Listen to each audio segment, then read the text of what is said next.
Ho, ho, ho, gamers, because it's slightly past Thanksgiving, and that means it's time for the big thing to mention with Dan and Bob Video Games. If it would please the court, I would like to explain the bound arc to the jury. I'll allow it.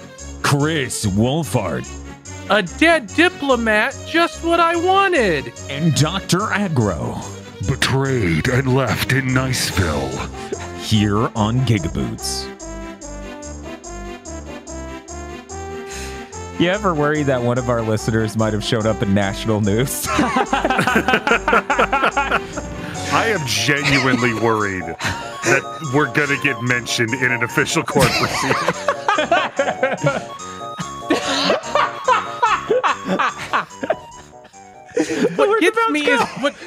What gets me is not just it being in a court, but it being Young Thug's RICO trial. So it being a high-profile celebrity court case. Look, it's a RICO case. Like, that's a wide net. We are in trouble. If they're a pod lord, we're fucked. Yeah, I sit here and think about, like, the best part is the reason I'm so certain at some level that this person listens to us is because they're like, I need to explain what the most obnoxious filler possible is to the courtroom. The bound arc. That is so good. It drives me insane. If I was Young Thug, I'd be a little worried, except the prosecution came out and said, well, as you all know, they have to prove they're not guilty. And then the defense said, no, we don't. That's not how courts in America work. And the judge said, they're right. Stop right now. Cease talking this instant. Wow. I know you have to go to lawyer school to be one. Did you do that? Did you remember that step? When somebody calls for a mistrial 30 seconds into the trial and the judge seems to consider it, maybe you shouldn't be a prosecutor. Yeah, I feel like, you should be Alex Jones' defense. Oh, man. Hello. I just don't know, between the Alex Jones trial where the lawyer accidentally sent the prosecution all of the documents and then did not respond within the 2-week-long window to go, that was an accident, please don't use them, which you're allowed to have. And this, I don't see how Trump's trial next year is going to stack up. How can it be funnier than these two things? Right? It's gonna turn into the Patrick Star bit, and they're gonna be like, and these are the documents you signed to commit these crimes. It used to be, yes, I did that. So you are admitting you committed crimes? No. Like, what the fuck is? No, that's like, if you follow how bad he's spiraling right now, he will be representing himself. By the time that trial starts. Did he announce he's going to represent himself? I feel like he would have. No, he's not that crazy yet. He can't represent himself because then he'd have to stop taking all of the money meant for other Republican politicians for his defense fund. Did you know that that is a reason that the Republican Party in multiple states are like, we can't afford rent on our offices anymore? Mm-hmm. Because so much of it is getting sucked up by, give me money for my legal defense. Give it to the Trump legal defense fund. We need like $800 million for that. See, normally I'd be a little put off, confused, panicked in the slightest bit that the opening of this podcast is so politics oriented, but it's okay. We put Henry Kissinger in the title. Yes. Now we're suckering the people who showed up for Henry Kissinger talking to listening to gaming news. This was perfect. These fucking suckers. Hey, what's up? We're in Rudeville. Uh-huh. How's Niceville, Aggro? Surprisingly cold. Same. Yeah. No, it's pretty good. I get excuses to wear beanies all the time, and my GigaBoots branded winter coat you'll never get to see. It's not for you. Spiff saw me wearing it. He's like, has that always had the GigaBoots logo on it? Yeah, totally. You just didn't fucking notice. How rude. I'm assuming it's a denim trench coat with like a 2-foot wide GigaBoots patch on the back. Yeah, it's great because they look at the giant patch and then I take the jacket off. I wasn't wearing a shirt underneath, so now they're just looking at my Rahab dragon back tattoo. It's a good transition moment from those two. It's slightly obscured by the horrible rash from the artificial sheep lining on the inside of the jacket. Oh. Look, staring at a dude with a dragon tattoo on his back's rough enough without it having a rash. Ugh.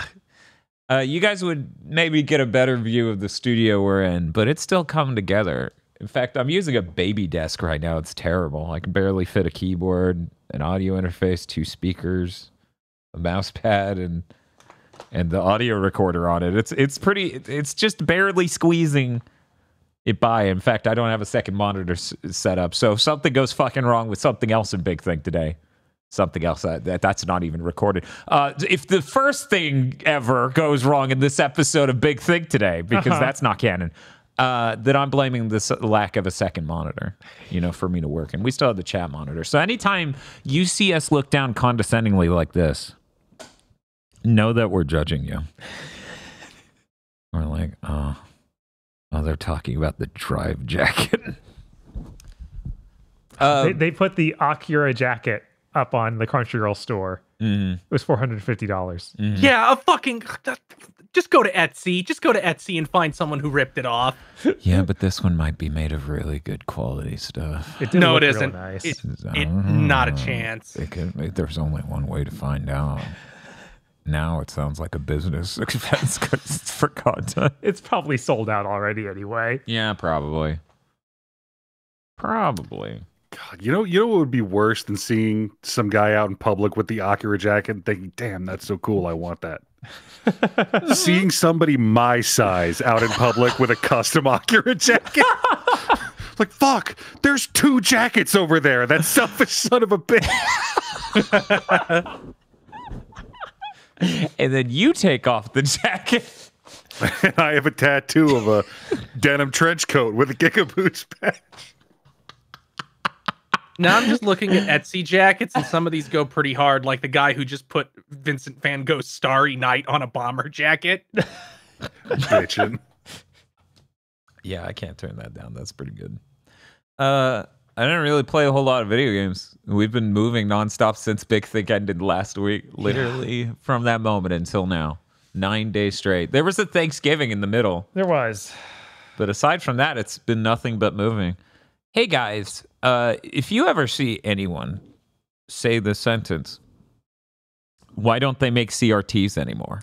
I think Bob might be able to answer that. Bob, do you have any clues as to why they don't make 236-pound televisions anymore? It's not much of a mystery. It just was the hardest thing to move. Even though we moved 2 houses worth of stuff, basically. Anyways, I would like to thank me doing Ring Fit for months straight for being really able to handle my half of that. And then I saw every single person who had to help me move it just go, holy shit. And I'm like, oh no. I saw you post a picture of that CRT. I'm like, how the fuck did they get it up there? I didn't do that.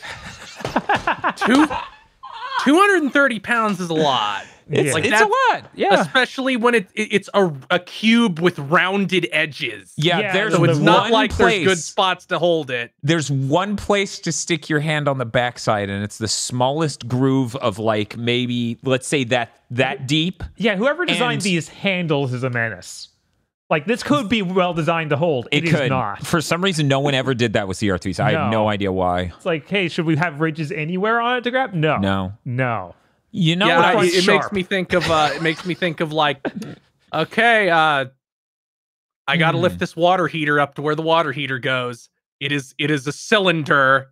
None of the things sticking out on it you're allowed to grab because none of them can support the weight of the water heater. You cannot use them as a handle. So then that's when you take one of those ratcheting straps, right, and just ratchet it to your spine. And then you do this with the strap, and you break your back, literally. You just snap it easily. I think a while ago, I used to have a different CRT that was nowhere near as good as that one, and it was fucking large, but it was not as heavy as that one. I think that one actually had worse handle situation. Probably. But not being 236 pounds, it was a little bit more tolerable. Just a little bit. But, to give you the briefest oversight of the situation, all of my stuff, my life has been in boxes for a year and a half now. So it's very exciting to get it back out of boxes and be like, dude, I own bowls. Holy shit. We had a couch. Like we got a free couch from some former coworkers of Tosha's, and it just sat in storage for this whole time. So we got a couch set up in front of a CRT in a living room. This is it. That's the dream. That's the dream. I'm never gonna move that CRT. If they try to evict me from this house, I'm gonna have to do like a last stand.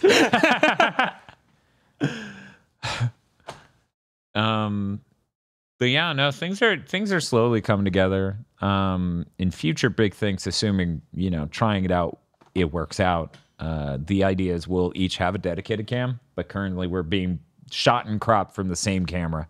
So that'll look a little bit fancier, and who knows, we might even put a single decoration on the wall behind us. Maybe. But I think that's a little lower priority than actually getting the desk assembled. Uh-huh.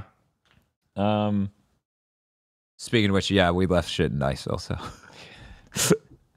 both parties are apparently taking a completely round trip in the next week, which is fun, but inevitable, frankly.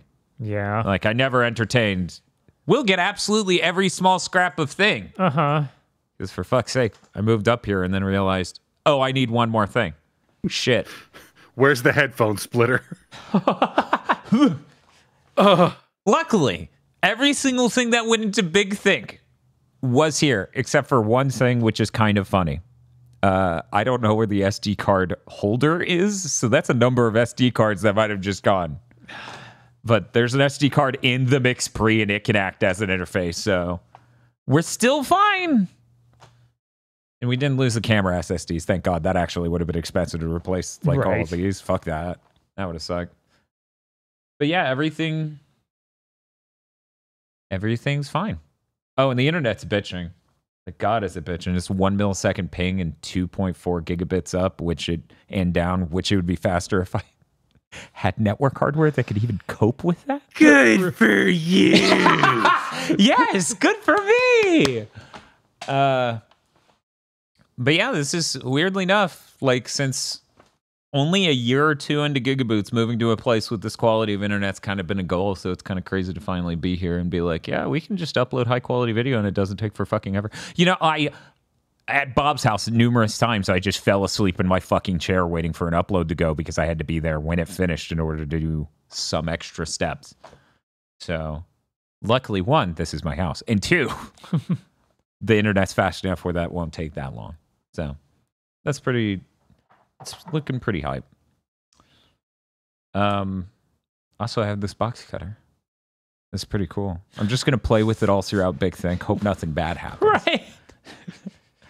But yeah, didn't really play games. I spent time building a couple pieces of furniture, arranging stuff, cleaning stuff again, and dealing with other random shit while watching Turbo Views. If you're listening to this, if you never heard of Turbo Views, say you want to watch something kind of like gaming in the Clinton years, but not by that guy. And it's about it's a review series of every single TurboGrafx 16 game. I highly recommend that. Do you think that dude went on to review anything else afterwards, or if he's just like, I'm done? What, Gaming the Clinton years guy or Chris Bucci? The Turbo Views guy. Yeah. He's an actor. Oh, okay. Yeah. No, that dude has an actual career outside of his YouTube channel. Huh. Yeah. Like Broadway. Which I'm not sure. I know you've probably seen him once ever, but do you even have a mental image for what he looks like? Yeah, he's a kind of husky dude. So he's played Gomez before on like Addams Family. Okay. Yeah, so that like, checks out. Yeah, exactly. No, it's pretty good. But yeah, Turbo Views is great. I have the whole series on DVD, so living the dream. I've got the PS3 hooked up to the TV via component cables and just watching DVDs on the CRT and being like, yeah, peak boomer moment. It's next to my Columbo Blu-ray and my Star Trek The Next Generation Blu-rays. You know? But no, I didn't really have any time to fucking play video games because Jesus Christ. Yeah, this week has been really busy. Shit, man, I'm lucky that we just have all the controllers for every current gen console pulled out and available. Because, those are the ones we would likely need to be able to use for a stream. Like we've got the Switch, the PS5, and like Xbox, which is important. No. We could stream an Xbox game any minute now. Dan, you don't even want to play Starfield as a stream or on Xbox. What would we play? But I might want to use the controller on PC. I guess Forza's out. Yeah, that's true. And I've been meaning to check it out since it came out, but we've been, so busy dealing with the preparation for this. I've seen no one on Earth talk about it other than John Linneman. John Linneman's the only human I've ever heard. What are you talking about? We covered Forza Customs on last week's Big Thing. That's not the one we're talking about. How dare you remind me of that? Microsoft somehow Microsoft is now at the point where when they drop a game across from any other game, they just get wiped out instantly. Like they're deleted from public consciousness. Starfield got eviscerated by Baldur's Gate. And then I guess Forza got eviscerated by Spider-Man. The thing with Forza, though, is it never felt like Microsoft gave it its full backing. They did the whole Forza Direct separately and didn't even really lead people over to it heavily. Yeah, like Forza Horizon games get the backing, but it seems like regular Forza just doesn't. It's Microsoft does make weird choices based on their weird. We're the PC console. We have to center these RPG type games, these sim type games and strategy games, and it feels almost like they don't want to center Forza because of that. Yeah, I don't it's like get it's like a weird version of Nintendo in the Wii era, where like Nintendo was very hesitant to talk about anything that wasn't like the lowest common denominator casual thing. Yeah. But that's like, even when they put those games out and brought them over, they would not talk about them. I feel like a racing simulator would fit into that exact niche because that is both a PC and a console sort of. Right, like Flight Sim is talked about. Right, and that's literally the same fucking shit, but it's a plane instead of a car. So I don't get it at all. I gotta say, looking at this monitor from this angle, it is fucking gray as shit. Yeah, like, of course. That's fine for me because I'm far enough back. Okay, yeah, I've used this monitor before. Of course, it has bad angles. Yeah, this thing's pretty old. But yeah, I don't know. I think it's really weird. One of our longest time supporters and viewers on the channel, Dan Bob Dixon, didn't realize Forza came out. The way he found out was me going, "Hey, how is that?" Frame of reference. He's a driving simulator fan and has defended Forza Motorsport to me numerous times. Oh my god. He spoke positively about the last numbered game. And we're at a point where he didn't realize it. What the fuck are they doing? I don't know. What the fuck do you... So anyway... There you go. Obviously, Friday stream supports the Motorsport. One viewer. We're gonna. I'm like, this is so liberating. Only one person's watching. I think that's technically us. I'm just gonna disrobe, and no one can know, and we'll never get banned from Twitch because no one ever saw the stream. Yeah. A horrible thought has just occurred to me. What's that? A horrible thought that will snap this conversation back into the relevance of every long-term GigaBoots fan. What if smart delivery doesn't work on this internet, Bob? Yeah, we didn't hook that. We didn't check. Like Google I can't Fiber, imagine like that would happen nothing. twice. Would that mean I have to come up there and destroy your house with an axe? Yeah, I think that's how that law works. I don't know. Jesus. In the case that happens, we just have to. Uh-huh. We're no longer allowed to talk about Xbox ever again. We just have to pretend they don't even exist in the industry. They've lost. They have. It's like Fist of the North Star, where he points and says, "You've lost the right to live." I know a lot of Xbox fans in the comment section who might actually prefer we just pretend they don't even exist, because if you're a fan of Xbox, you maybe don't like being compared to how Sony or Nintendo is going at any given point in time. That is what I've noticed, at least. Also, if you're Microsoft, you don't like being compared. Did you put that in news? I didn't put that in news, Okay. but there's a great article on IGN you can go read. That's why they don't publish console sales anymore. Oh, wow. And it's because the article is so stupid. It opens like, people assume it's because the numbers are bad, but Microsoft says that's not true. Yeah, they'd really tell you to your face that, well, we don't do it because it'll make us look bad. Instead, they build the web of lies about the 400 different metrics that matter more than sales. Yes. It's so much. And even like a good 3 paragraphs of like this dude they're interviewing just rambling on about mobile gaming. It's like, oh my God, we're in 7th gen. Yeah. They are there. Look, it's just really important that all the companies involved have fun, okay? It feels exactly like how, like, these fucking journalists have the memories of a goldfish. Because it was this year, it was like a month ago when the strike was like, yeah, streaming services won't tell anybody their numbers because they're all lies. Yep. And part of the deal is they will tell them real numbers secretly under NDA and under no other circumstances will they tell people real numbers. But then Microsoft says the exact same shit, and they go, well, obviously they're telling the truth. Well, you got to keep in mind in a lot of situations like this, people build this weird block where they're like, but Microsoft isn't like these other Silicon Valley companies. Or video games Xbox aren't is like different. streaming. Like, we spent years explaining Netflix doesn't make money, and none of these other things do too. Like that these subscription plans are not financially viable. And every single time we've done it, people who like Game Pass go, well, Game Pass isn't Netflix. It literally doesn't say Right. Netflix on the box. It's different in some vague way they can't possibly explain. I wish there was a convenient word or phrase to describe a person who literally cannot understand a thing with a different form, performing the same function, acting the same. There has to be a word for the inability to notice that, right? No, it's not like that because that says Xbox on it. I just think of that. I just think of Far Cry 3 meme where the guy says, where he explains the definition of insanity to you. Yes. I can't remember what the fuck I tweeted that image to John Linneman about, but I didn't even type a single word. I didn't get the subtitled version. I just posted that guy's face at John Linneman. Anyway.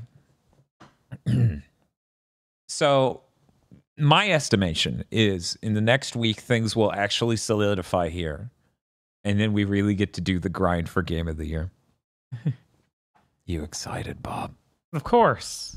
I'm just real quick going to read off the list of things I spoke into my phone on the gigantic drive up as I listened to another Game of the Year podcast.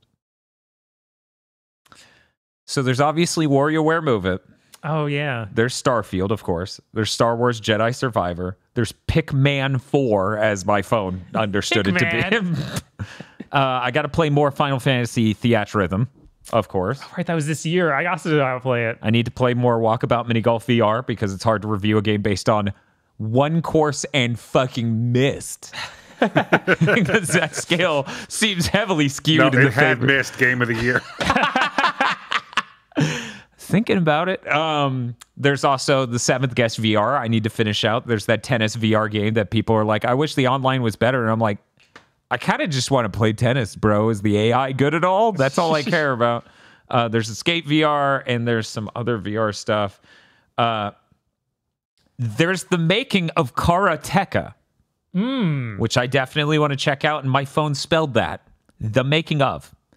CARA space TECCA. So, you know, good job. That's what you're saying. Yes. He was wrong when he wrote it. Dead Space remake.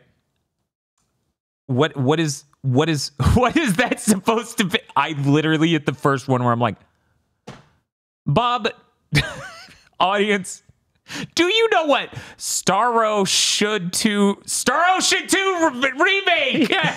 Put it in as Starro Should 2 rebate. No, it's Suicide Squad, Starro's Revenge. So Starro Should 2 remake, Baldur's Gate 3. That's like some serious Pete. Tier Griffin. Yeah, no. It's, there's like a Dragon Gaiden, Game Pass, Mario RPG remake, Humanity, Hi-Fi Rush Shaw. Oh yeah, I gotta beat Hi-Fi Rush before the end of the year. I got to like that stretch after the first boss where there's like 3 levels with no bosses, and I'm like, why are all 3 of these levels here? Yep. I didn't realize how good this bit of reading the shit my phone typed in would be. Sea of Stars, The Taylor Principle 2. Octopath Traveler 2, weirdly, it got that. Xenoblade Chronicles 3 DLC, it got that. What? Void Stranger, it got that. That was easy. And I think that's it. We finally made it through my list of games I need to. That wasn't too many, right? Nah. Now I'm trying to think what I want to check out before the end of the year. I bought Disgaea 7 during Black Friday, so I'm definitely gonna play that. That's so much game. It is. I want to check out Baldur's Gate 3 before the end of the year. Void Stranger, of course. Of course. I want Hi-Fi Rush. God. Hi-Fi Russ Shaw. Thankfully, I think I have access to or bought every single thing that I would like to check out. Sadly, PSVR 2 went on sale nowhere during Black Friday. Yeah, Sony is chronically disinterested in moving that shit. Isn't that weird? Right? It had a sale with the Horizon bundle. Yeah, there was a Horizon thing on like Dell. More expensive. It was like $100 off the Horizon VR bundle, and I just kept looking. I'm like, and I need to buy like the charging dock, and then I need to buy a bunch of VR games. So I guess I'll just not get that this year. Good. Aggro, they must take everything we say as law. They must never find out that mist level blows.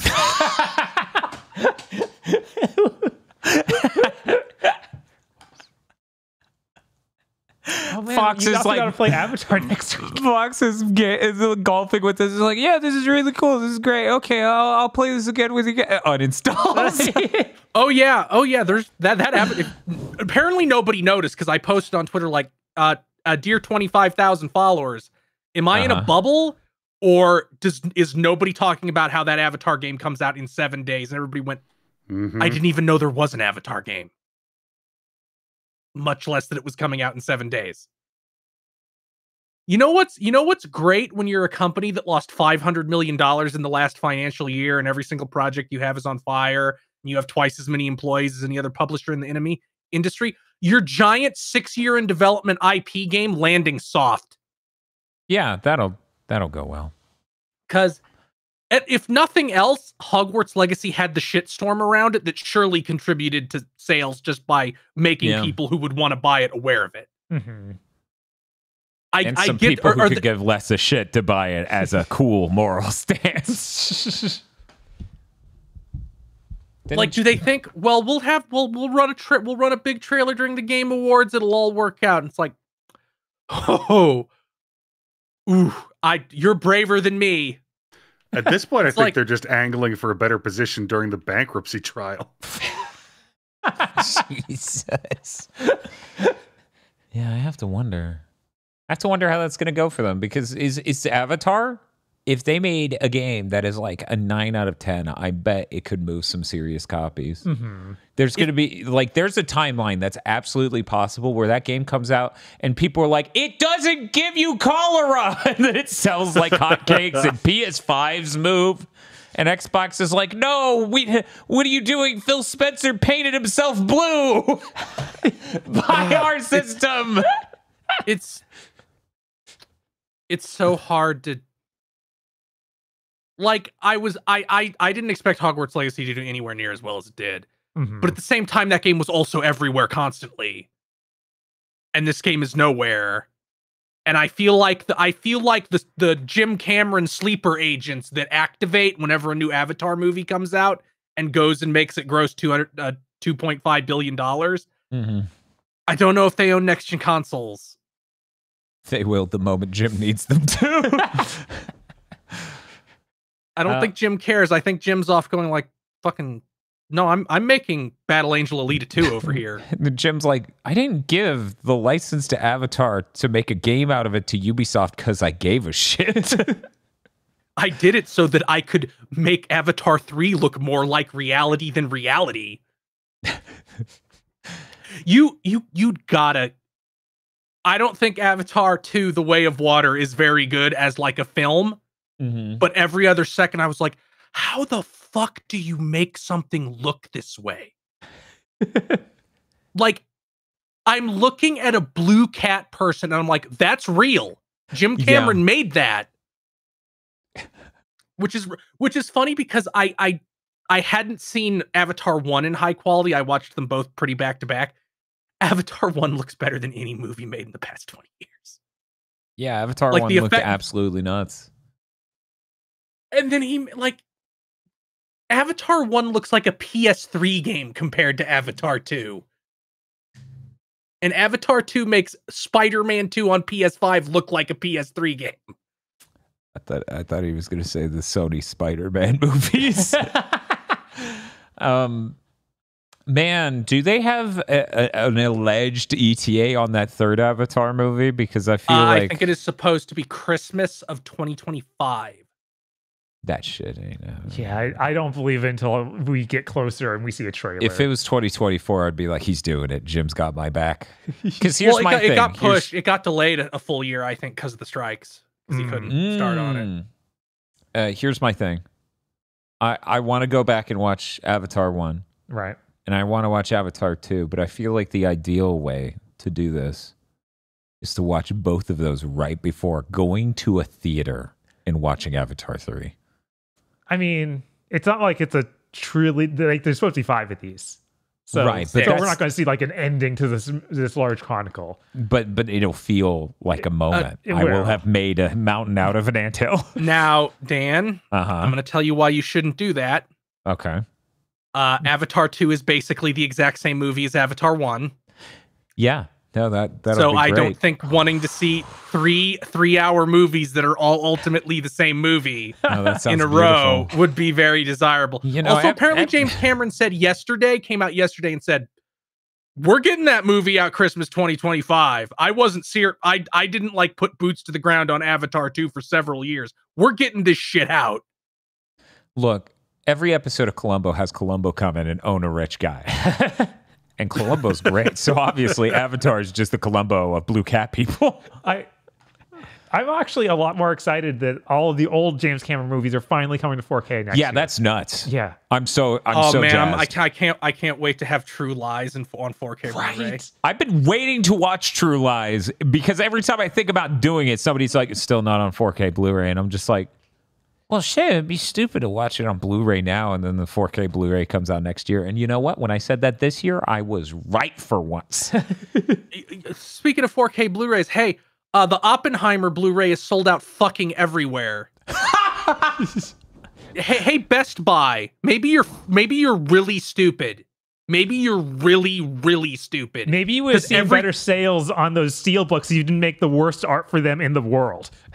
Every single metric is like, physical sales are going back up. People want to own things again. And Best Buy's like, nah, we don't want to get on that. Let's just remove any reason for anybody to come into our store. Yeah. Yeah. Yeah.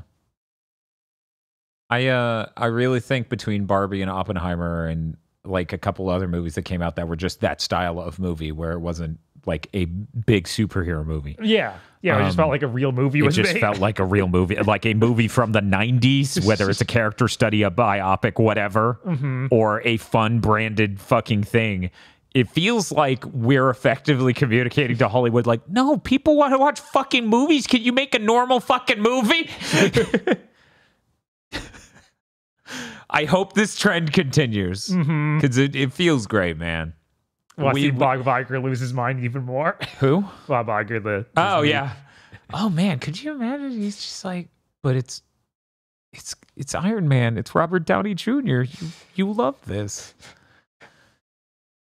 Anyway, we have not moved on from the intro even close to at all yet. Is there anything you want to? Oh, I should say it. 5.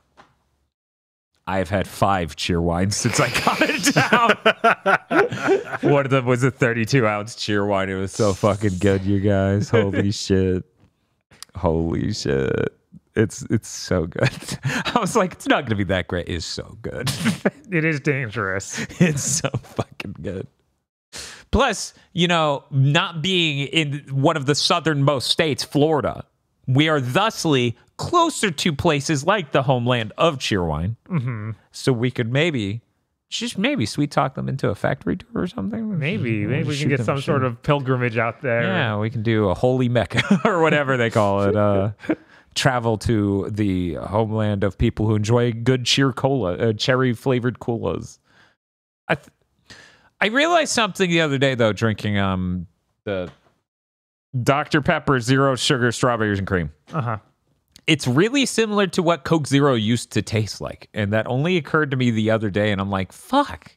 Weird. Yeah, I need to tell my brother. He was also a fan of Coke Zero until they fucked it. Because they changed the formula. It just tasted completely fucking wrong. And everyone's like, I think it tastes the same. And I go, I think you can't taste. But yeah, I don't know. Anyway.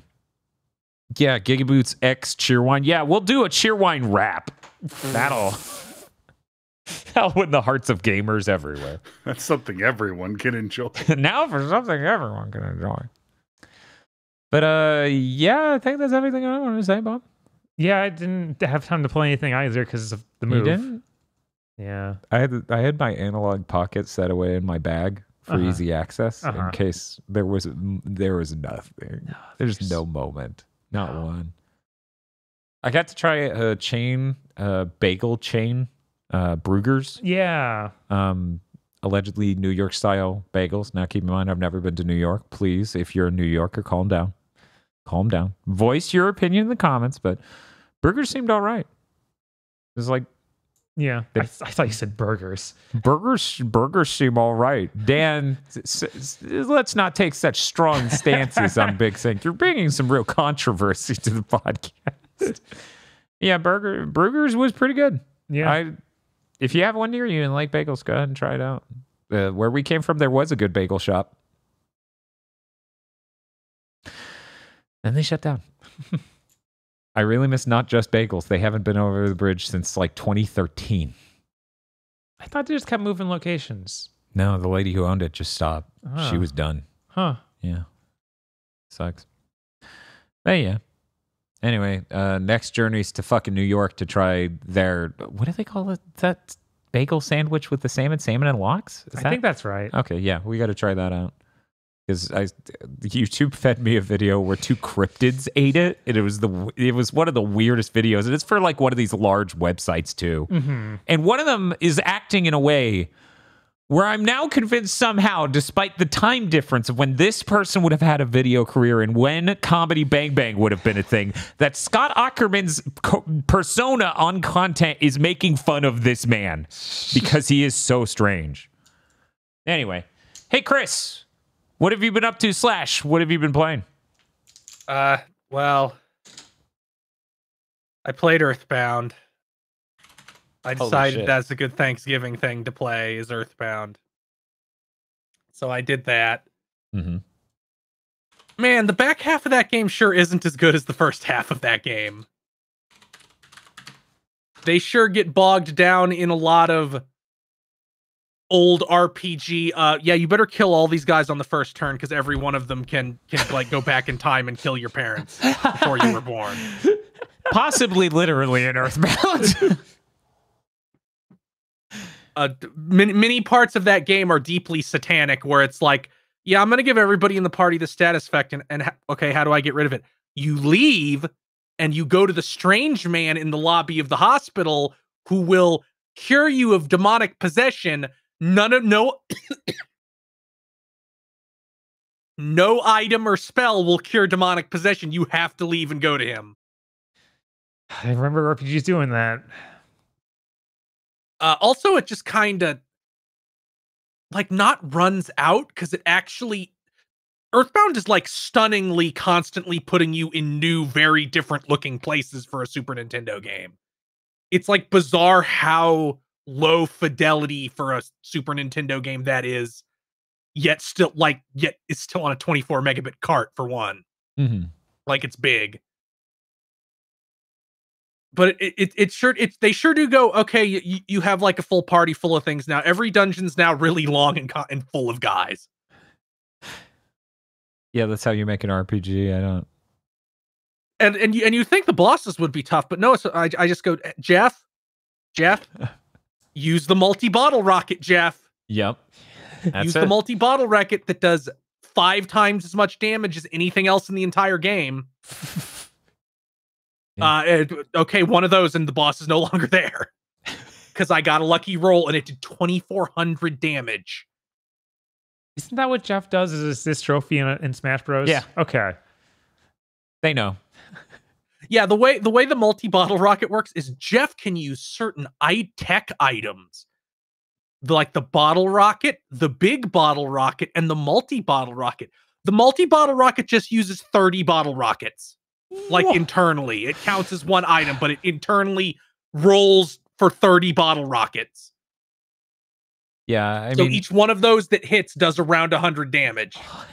I'm trying to think of what else you would have made an assist trophy out of from like as a main character in Earthbound. It's like, yeah, bring out his friend. He'll just go blind and starve and lose his limbs, and it's like you'll all feel bad for him.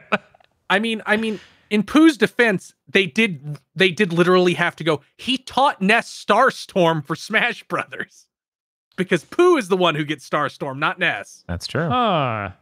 I'm kind of confused why they never just in any of the revisions just give Ness his PK Rockin'. They couldn't figure it out because you get to name that one.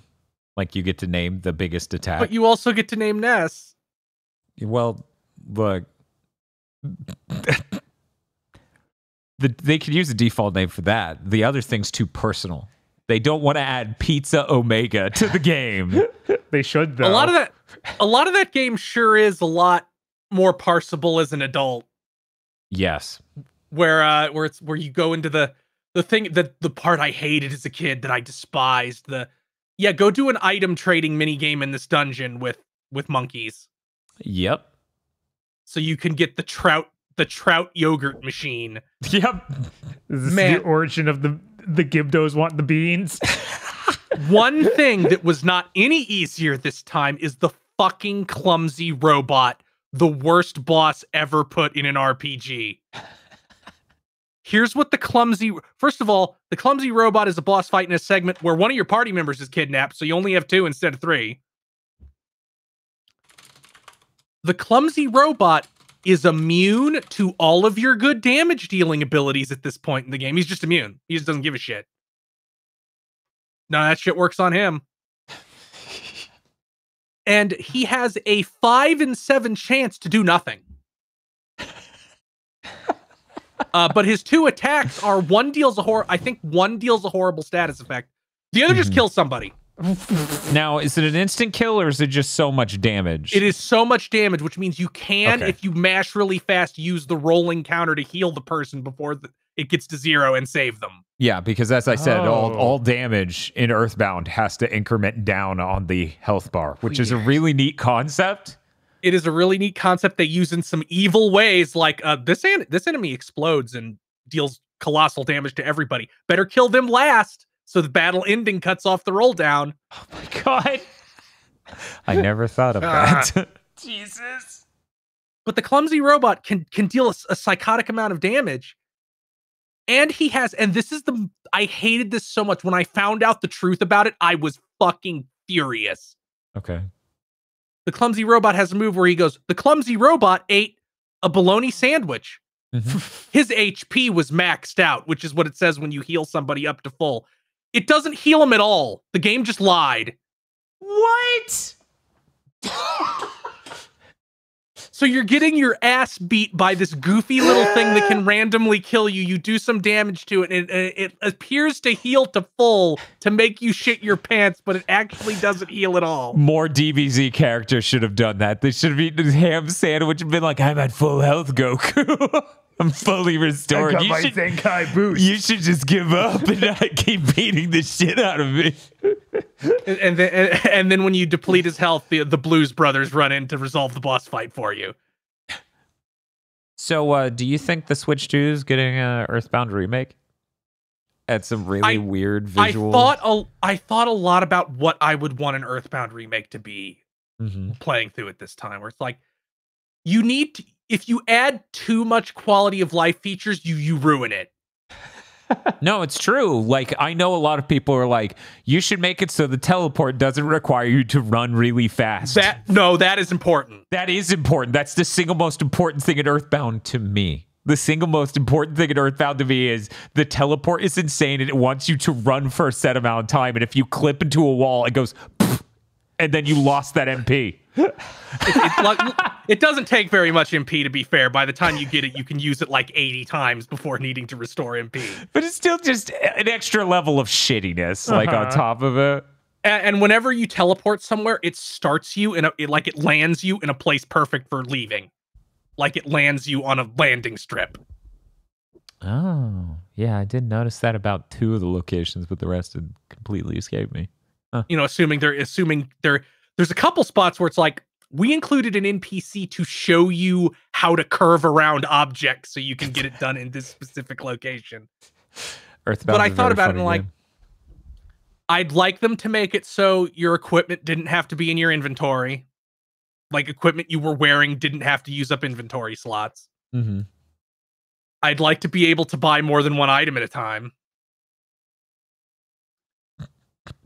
Yep. And I think they would. I would like them to make the storage, because you have like very limited Dragon Quest inventory. Everybody has 14 slots. Yeah. With 4 of them being filled by equipment. And in Bob, everybody has that, meaning individual inventories. Yeah, of course. It's one of those, like Golden Sun, I think, does that too. Oh, really? I would like them to make I would like them to at least make the Escargot Express guy, who will take your items to storage and bring items to you from storage, be able to take more than 3 things at a time. I don't know. That's pretty funny. I'd also like them to be able to store more than 35 items. Because there's a lot of key items that you have to send off to storage, like several, and I would like to not have to worry about them doing that. I also think some things should actually just have a key item slot. Only like 3 items though. It's important that you have to have the bad key machine in your inventory. That's important. Yes. But I don't think you should have to have the ATM card in your inventory to pull money out of the ATM. No, that's funny, and it immerses you. I also don't think you should have to carry the receiver phone so your dad can call you every hour to tell you to stop playing the game.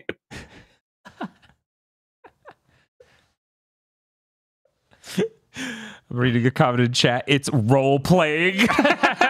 But I really thought about, how would I want it to look? Like, could they do everything in the clay? They nailed that pretty hard in the Wii U Kirby game that's clay. Yeah, that's true, yeah. Yeah, that's what I always think of. Or would I want it to be like Star Ocean 2 Remake, where it's like it's sprites, but everything else is like a diorama looking? That would be really cool. The landscapes and art of Earthbound would be super cool to see in a crazy high fidelity juxtaposed with sprites. However, as a Secret of Mana fan, I must wish nothing but malice on the rest of the world. So, much like my game didn't get a claymation look, you too will be cursed with your mobile phone remake of Earthbound. Nah, not with Nintendo. Wouldn't it be funny though? I would like them to do Mother 3 also. Like, fucking do it already. God damn. What the hell are you waiting for at this point? It's like, oh, we don't want to sell 3 million copies of the thing. We don't need $180 million. That would be interesting. They could do literally like the Secret of Mana collection, where it comes with 1, 2, and 3. They could do, Mother 0, Earthbound, and Mother 3. Yeah. And do you think this time they call it Mother 2 : Earthbound, or what do we? Earthbound Zero. I don't know. Yeah, Are we doing I assume we're Earthbound dropping Zero, it. Earthbound, or Earthbound 2? I mean, it's not Earthbound Zero anymore. They released it on Wii U as Earthbound Beginnings. Oh, right. Okay. So there you go. So they might just be like, it's Earthbound 2. Earthbound After Rings. I played one other thing. Yeah, what'd you play? I went to on Wednesday. I had to go get groceries at Walmart, Okay. and while I was there, I noticed Ring Fit's $10 cheaper there than it is anywhere else in the world. Really? It is $69 at Walmart. Huh. All right. Oh, shit. So I got Ring Fit Adventure Hell yeah. and have done a couple workouts in Ring Fit Adventure. I didn't expect that to be one of the best looking Switch games. Yeah. Like, it looks so crisp and clean. Yeah.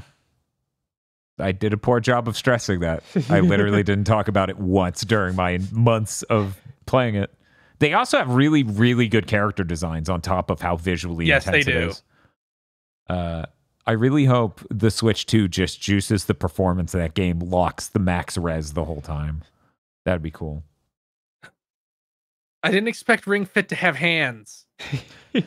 Yeah, it's Like, got granted, hands. granted, I did set it to the maximum possible thing where it's like, I want an dear. intense workout and I work out regularly. Oh God, what were you That's- thinking? What number That's did it all give I know you about back Ring as the- Fit. What did it give you as the difficulty number? Do you know? So I don't remember, but it's like, well, I'll do squats for an attack. Do 40 of them. Right. And I'm like, but this is one attack. Yes. Normally, I at the only- end of an attack, the enemy dies, not me. I only have 4 attacks right now. It's like, that's right. Yeah, you done fucked up. Yeah, I might set it like 1 notch lower. Yeah, I mean, the thing with it is that it's like, I don't ever want to do 40 squats in a row. I want to do 20 squats a lot of times. You know, realistically, I never want to do squats, but Right. theoretically, I don't really like squats in Wii Fit in Ring Fit either, because it's like, I don't feel like the strap on the leg is detecting very well how low it's going. there's a real art to where you put it on your thigh and making I'm sure I'll discover it. and making sure it's like angled very directly along the, because you know, if it's turned slightly, then it will So it's be got to be turning like right in the top of your it's- leg. Well, it's got to be on top of your thigh and kind of like parallel the direction with the rest Right. of your leg. So it's very specific because you know. Muckbun says thick thighs fuck it up. Yeah, I know. For the first fucking while I was playing it, it was fucking difficult to get it to work at all for me either. But at a certain point, just it stuck with it. Like if I feel like it fit better and registered better. I don't know. But yeah, I beat Drago the first time. It was like when they beat Vegeta the first time, and everybody's all their bones are broken and they're laying there. And I'm like, that took like 8 attacks. especially since one of the 4 things they start you with are chair stance, squats, Yeah. like lay on your back and do leg lifts, Yes. and the overhead press. Yeah. So the day of the first workout, I had already done delts because it was shoulder day at the gym. So I already did delts. It's like, now do 40 overhead presses. I'm like, oh, come on. Yeah, so that's I hope you a quick recovery. Man. Yeah, it's funny because none of my major muscles are sore, but because of all the weird yoga posing and stretching, like all of my tendons are sore because those don't get hit by the weightlifting I do. Right. Like, oh God, my hamstrings are so sore. Oh. Yeah, for the longest time with the things like the yoga poses, like the chair pose and other things like that, I was just like, parts of me hurt that have no functional value, I feel like. But yeah, I'm going to keep doing that. in addition to lifting weights. Cool. I forgot to buy weights on Black Friday. Well, there's this thing called a gym that you can get a membership to, and you go there, and they have all the weights you need. Look, I'm just saying, if I get the weights here, I can do this during Big Thing. Be like, "What's up?" That's not efficient at all. There's me over here pumping iron, and my Catboy co-host being like, "Your posture's wrong, bro."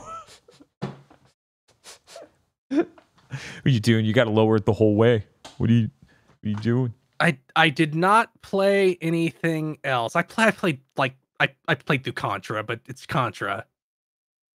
You play through Contra. You shoot guys. It's Contra. It's one of the 30 greatest lives games ever made. Yeah. No, I don't fucking do that.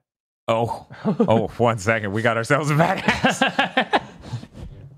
I play games for real. I don't cheat the game nor myself. Correcting me on how to pump iron and telling me I shouldn't use the Konami code. Jesus. Bob, you ever beat Contra? I don't think I have. I never fucking owned that game. In fact, I didn't even have any friends who owned that game. So I was too busy playing Ghostbusters on NES. You poor fucking child. When's the Avenging Your Youth Ghostbusters NES? Have you ever been? I feel like I beat it, but I think I used cheats. Yeah, that seems because you've seen the AVGN video. Yeah, in fact, I saw it very recently because as a part of my ritual when it comes to moving houses, I pack boxes while watching the AVGN seasons. So that game's fucking terrible. Once I watched the new Scott Pilgrim thing, I put on the AVGN while I was cooking Thanksgiving dinner. And I was like, wow, The Last Ninja seems like the worst game ever made. It sure fucking does, doesn't it? Wonder who made this one. Was it the Europeans again? The Last Ninja on NES is actually Last Ninja 2 because it's a franchise from some horrible UK computer. Oh, come on. But it's very visually impressive as your ninja drowns in water while standing on the grass because the game fucking sucks. Hey, Aggro, what's up, Chris? I just feel like that, like a lot of these games coming out of Europe now that have like really high fidelity because of Unreal Engine 4 and 5, but just seem bizarre, like aesthetically and mechanically, just feel the same as Amiga games to me. Like it's the modern equivalent. Oh yeah, no, there's a direct line from Elix 2 to Shadow of the Beast. You can't convince me otherwise. Man, Sony's that's all the shit I played. Sony's so weak for not letting them keep making new Shadow of the Beast. Yeah, they should have been like, whatever, keep making. You'll figure out one of these days. Until then, we'll get a bunch of mediocre games that look nice. Yeah. I mean, that thing... Game sales are the least important metric. Just keep making Shadow of the Beast. Correct, because it's art.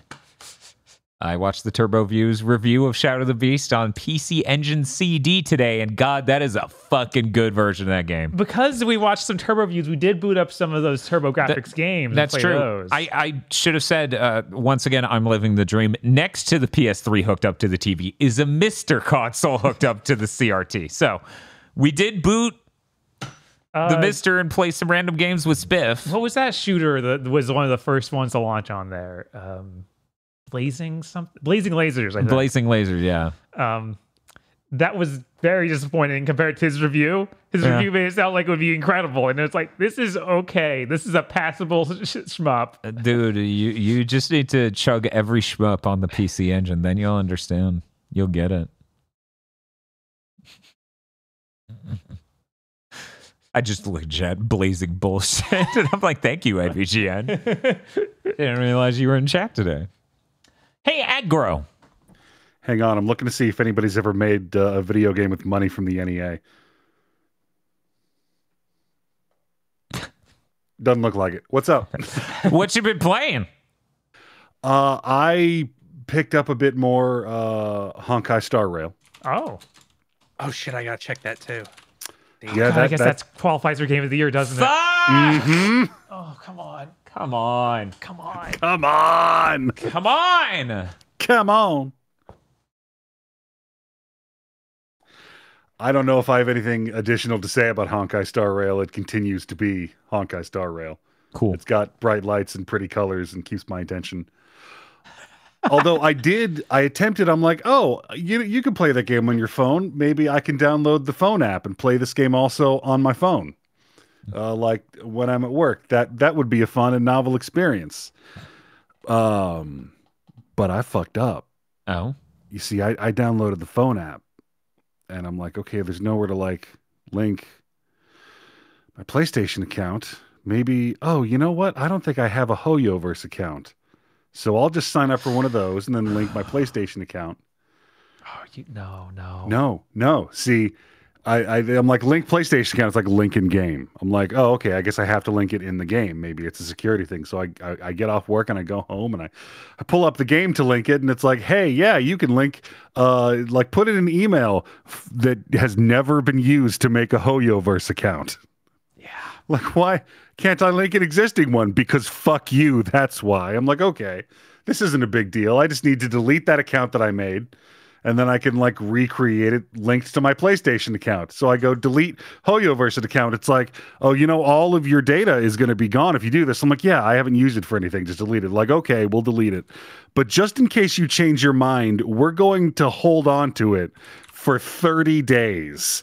At any point during which you can log in and stop the delete process. I'm like, cool. Thanks. Fuck you. The future sucks. Yeah, I didn't know there was that step because I've just not played Genshin on phone or anything else because I made the same mistake. Yeah. Yeah, I was like, I can't wait to forget I wanted to do this a month from now. I want to add one thing about Honkai Star Rail. Sure. I didn't expect the main character to use a baseball bat. Oh, that's fucking good. Yeah, it's pretty good. It's pretty great. Did you play anything else, Aggro? I wrapped Moss 1 a little bit ago. Is that because I made that tweet giving away Moss 1? Yeah. I thought I you was said like, Boss oh, 1. fuck, I need to finish Moss. Yeah, so we have a PSVR 1 box still, and not everything got put in it away properly before we moved. So I opened that box up again to put the power supply and things in it. And when I do this, Bob, I see a slip of paper that's like, hey, here's your free copy of Moss. And I'm like, we bought this game for that fucking stream earlier this year. I swear to God. By the rules of our incredibly bullshit Game of the Year ceremony, that is eligible for Game of the Year because it came out on PSVR 2, or as I like to call it, the first actually good VR headset. Yeah, it is a new version. They did redo all the visuals. Hey, Aggro, how did Moss 1 go? Moss 1 was so good, you guys. So good. Like, this game is an absolute treasure. Like, look, as a kid who had books instead of friends for a large period of my childhood, when the narrator goes, you, reader, and the hero are twofold, you're in this adventure together, and she couldn't do it without you and your best friends. I'm like, look, I know that I'm being pandered to. Please continue to do so. You get a luck dragon eventually or anything like that? I am the luck dragon. Oh, shit. This game rules. I actually, I straight up, rolled credits on 1 and went and downloaded 2. Where I have even cooler powers as the weird ghost reader. This is a genre I'm getting progressively more and more angry we haven't seen more of. I'm physically sat down in the midst of a dark, foreboding castle, like I'm sitting in a giant playhouse going, why is there no Diablo-like in VR with this camera system? Why have I not seen a Zelda ripoff game where I'm just sat down in the midst of a giant level looking at it? I don't know. The closest, the only things I can think of, early on in VR is they tried tower defense and other things like that with that perspective. And it's like, no, you're getting it wrong.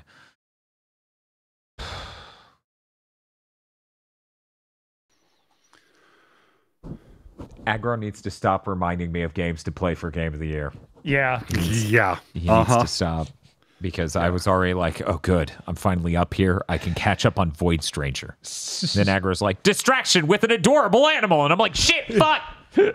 Damn I it. keep looking at this list of remaining because, like last year, I was like, "Oh man, I don't know if I'm going to have time to play all this." This year, I'm looking at the list, like holding a big red permanent marker. Just nope, not getting to that. Redline it. Also, last year you had a real fucking like, I wasn't sure I was gonna be here alibi, and this year nobody's gonna let you get away with that. It's brutal. It's so brutal. I hope I'm smart enough for Void Stranger to not take me forever. Too many really good games came out this year. It's true. So it's really funny that the longest running news thread we've had this year in gaming is studio closure, layoff, studio closure, layoff. And it's like, Yeah. weird. It's weird that the best stuff to come out this year aren't even a part of the industry that's doing that. And do you think? Mysteries. No, we can't okay, solve we them. can't. They're all unsolvable. Okay. If you say so. I'm going to choose this moment yet again to talk about how funny it was that Sakurai did that video of like whether it's better to be an indie or work for a corporation. And working for the corporation part of his Sakurai Explains video is him going, well, keep in mind they use the money from the successful games to fund games that will be less successful. So that way they could support all sorts of ranges of projects. And I'm just like, You haven't looked at the Western side of the industry in a while, huh? You shouldn't have exported this in English. Yeah. You should have been a Japan exclusive, brother. Oh, no, boy. No, people need to know. People need to know how the world's supposed to work. Uh-huh. We need a lot of people watching those videos going, hey, Sony and EA and everybody, why aren't you doing this? Yeah, wait a minute. Yeah, it's kind of like when we need to remind people that these console owners and other people who make products in other industries are supposed to compete, like actually compete. No, it's good that they're all friends. That's something to be positive about. No. Anyway. Did you play anything else, Aaron? No, not this week. And I'm beginning to realize that I don't know. No one knows how Game of the Year is going to shape up. But I'm starting to believe that at some point during that recording, I will become too excitable while being Octopath Traveler 2 Strongest Soldier, and I might call Bob a slur. Oh, no. I guess you'll just have to watch every part of Game of the Year 2023 from GigaBoots to find out.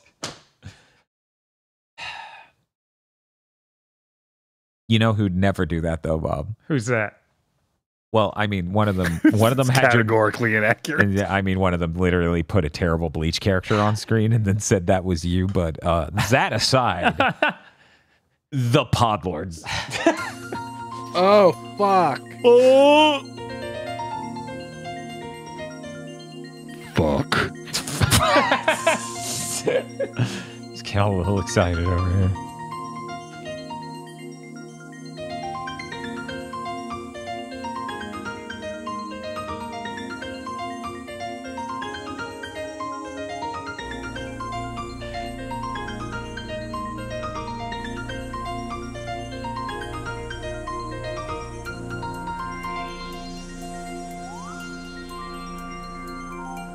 Yes, that's right.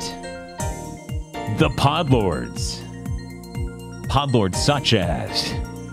Wait a minute. BN12, Ely Broyles. Bountiful blessings to you all. Hey! Red Blaze, 27. Fucking finally pulled Kissinger on pity! There it is. Thank God. Wait a minute. Took him Is long that enough. Queen in there? Wait. Oh, no. Oh no! Oh, no. No. Son of a bitch! You'll never get him, though. I actually didn't notice this until we were live. God damn it! That's solid work.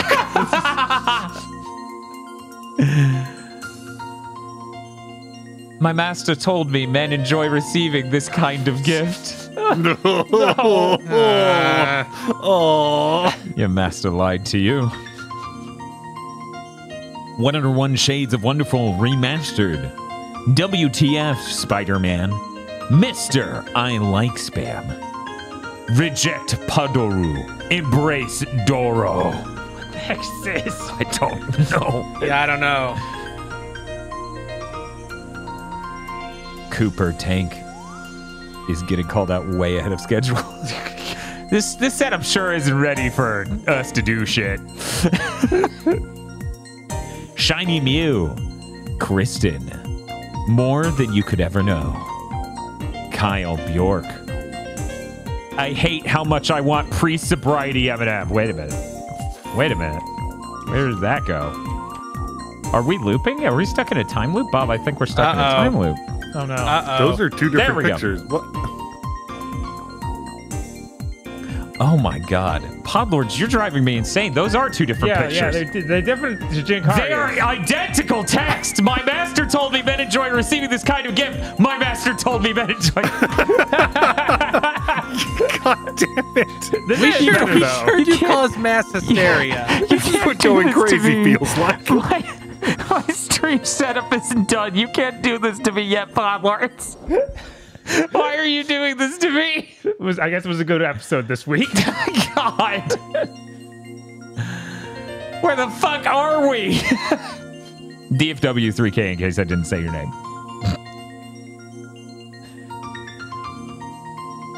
I hate how much I want pre-sobriety M&M.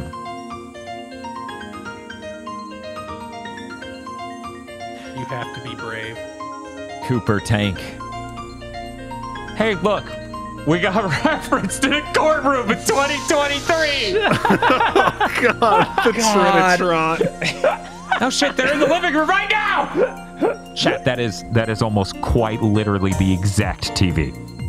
It's Right? it's time. Jinkaria must be added to Bleach Brave Soul. He should. That's true. We need a new Bleach fighting game so bad. It's been a while since I saw Miko, so feast your eyes upon this rat. Her name is Miko, and she is my daughter. Hi, Miko. I'm Miko. Indigo Sykes. Congratulations, Giga Babies, on cutting off the cocks. See, because we no longer use Cox Internet. Okay. Obviously, this is talking about us cutting off our service to Cox, who ran things in Niceville, and we're free now and have pretty good connections. The way you don't said that, I was so scared. I was gonna look and be like, and see like the GigaBoots Muppet babies, Giga Babies. like Tommy Yeah. Pickles with a denim jacket. Don't give Podlords ideas. You can't spoon feed it to them like this. I tried Jolly Bees recently, and I see the light. We gotta make that trip, Bob. Oh my god. It's an even longer one now. It's going to be other places. It's an expanding business. I don't feel. Oh, you want to wait for good fried chicken? You're satisfied by just sitting around and waiting for good fried chicken to come to you? I haven't tried Bojangles yet. They might be incredible. You didn't I tried it last year. I don't remember too well. Bob's like, it's been how a year. is- I need to try it again. How is Publix's fried chicken? Oh, the chicken tender's great. Yeah, but I they actually, have like 8-piece buckets. I think they do. I've never once. Oh yeah, I have. I always do chicken tenders. I Yeah, sounds literally. like you should try that. Maybe. Probably. I stopped by there and got a single chicken tender. I'm like, I know this is absurd, but I need one. This is my coping mechanism to feel like. What is this like when you go to the ketamine clinic and you get the little bit of ketamine because you're addicted to crack? Yes, it is literally that, okay? I was jonesing and I told the guy at the counter that I just needed one to keep me even. A raccoon that wants to be led into the new place.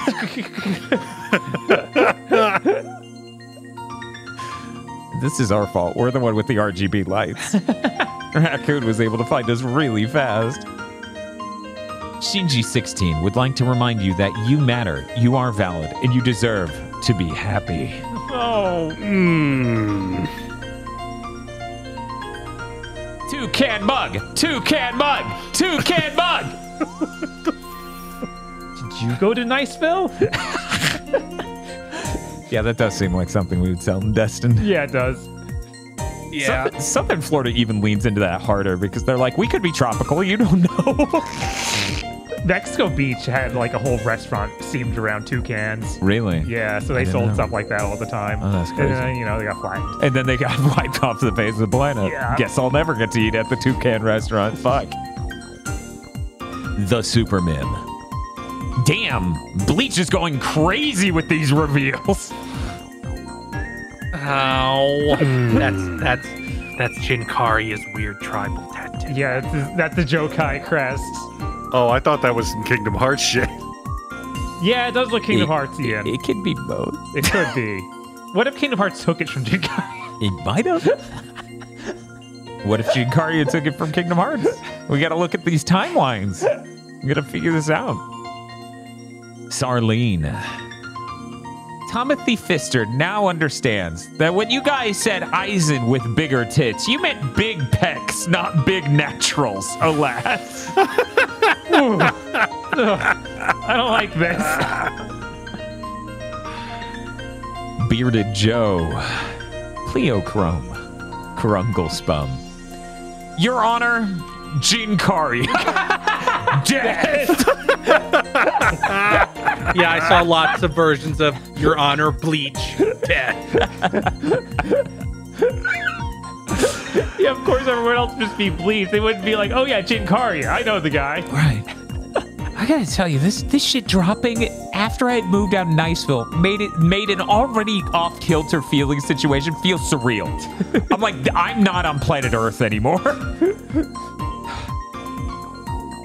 I'm on the Mundo Dumbos. I snort that Serete snow off my doll. Last guy who ran off on the pack got turned into an example. I don't know who this is supposed to be. Is it supposed to be Elon Musk having that coke-addled breakdown in the investor show the other day? That was really something. Let me tell you, fuck everyone who won't advertise with this. It probably will kill the company, though. But, you know, that'll be their fault. But it literally would be your fault. No. They're blackmailing me with money. I am good at business.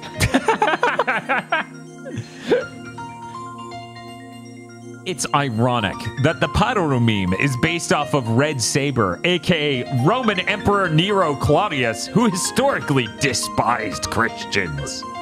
Wow, Yeah, you're it's Christmas. What you're telling me that Fate Grand Order is not historically accurate? I didn't know that. You're telling me this for the first time. These sound like lies. In Walmart, they have those fake Christmas trees. Yeah. I'm used to it being Xmas. Yeah. But I guess that was, like, now it's Seamus. I just laughed really hard. This tree is covered in seamus.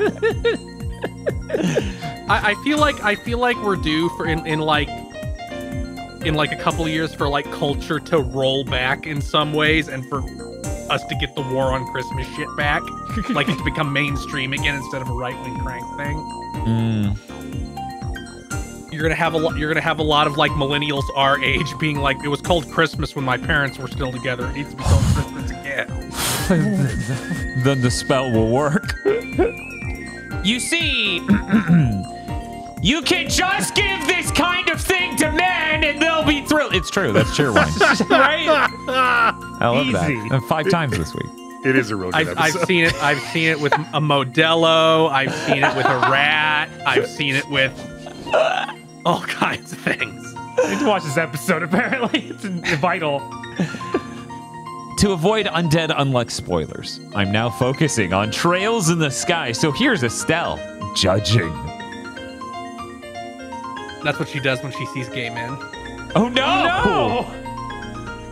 Your Honor, this is all a part of my client's plan. God damn it. And if he gets off, it was right. Yeah, there you go. That's how it works. And if it doesn't, he will plant a crest on the courtroom.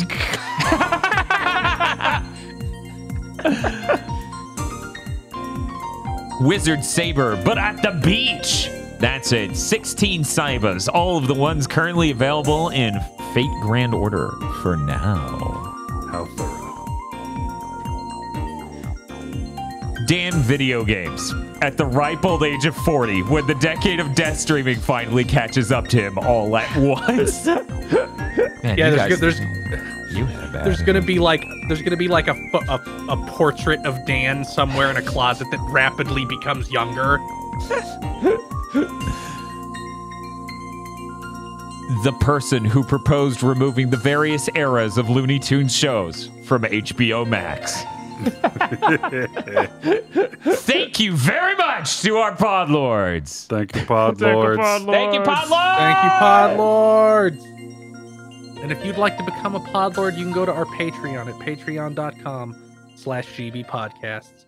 For as little as $5 a month, you get access to many benefits such as early access to Chugging Bleach and Pokemon Go to the Movies, our 2 monthly anime review podcasts. You also get extended and cut content from other shows we do when those things exist. And you also get to fund a show every month, either a patron exclusive show where we watch a good thing and then talk about it, and you get to vote on what good thing we watch, or a bad thing that is a public show, but patrons get a private commentary track for that bad thing. You definitely want that? You Oh, yes. want You will. You want to watch X-Men Origins Wolverine? You want to watch Dr. Horrible sing-along blog? You want to watch The Test? Yes. Yes. They want all of these things.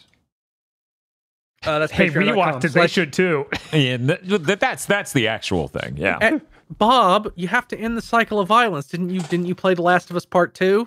I thought that was He about. clearly doesn't remember. We're gonna have to get the remastered one. Oh. Ugh. Anyway, that's patreon.com/gbpodcast. You can also help us immensely by telling your friends, rating us on Thursday, rating us with a T on your podcasting app of choice if that is how you get this show, or like and leave a comment on YouTube if you listen that way right now. That's patreon.com/gbpodcast. And if you're listening on Spotify, they're doing the Spotify Wrapped, so you can find out what rank of Big Think /GigaBoots Podcast Network fan you are. We've had some pretty strong competitors out there. The number of minutes they listened to was so high, I'm like, I'm going to calculate this against how many minutes we put out, and you will find out that you have listened to everything twice. Let's see. I hear, possibly, that we have news. My news is really simple. As a last-minute thing today, last minute before a big thing, not last minute in any other way. They actually announced, so it's really confusing how they're phrasing it, but they've enabled Steam to just stream your Steam library VR games, your Steam VR games directly to your MetaQuest wirelessly. So that way you don't have to fuck around with the different, like, okay, go into the MetaQuest, like you have the Quest headset, and then select this thing to hook it up to a PC, and then make sure the MetaQuest app is booted on the PC and Steam VR is booted, and all these things handshake properly, and na. This will just simply boot the app there and boot the app in your headset because they're releasing a Steam Link app in the headset itself natively, and it'll hook up. I have not tried this out yet. Okay. I'm looking forward to trying it out because this Wi-Fi here is part of the product they ship to us, modem, router, and etc. And it is enough where the Wi-Fi is faster than the Niceville internet by a lot. So there's a good chance it could do perfectly fine. I have no idea, but I'm very curious because no one wants to have a wired headset. And in the case of like the Sony one, where the headset's very engineered, the PSVR 2, to have the drop in a place that's comfortable and all these other things, it's tolerable. But on the MetaQuest 2, it is at a right angle adapter going either backwards or forward, and neither feels correct, and it's coming from your temple. So I'm very interested. Maybe this will work well. Maybe it won't. I have no idea. Moving on to my next bit of news. Hey, Bob, you know NCSoft? Yeah. They're doing a deadly alliance with Sony, of all people.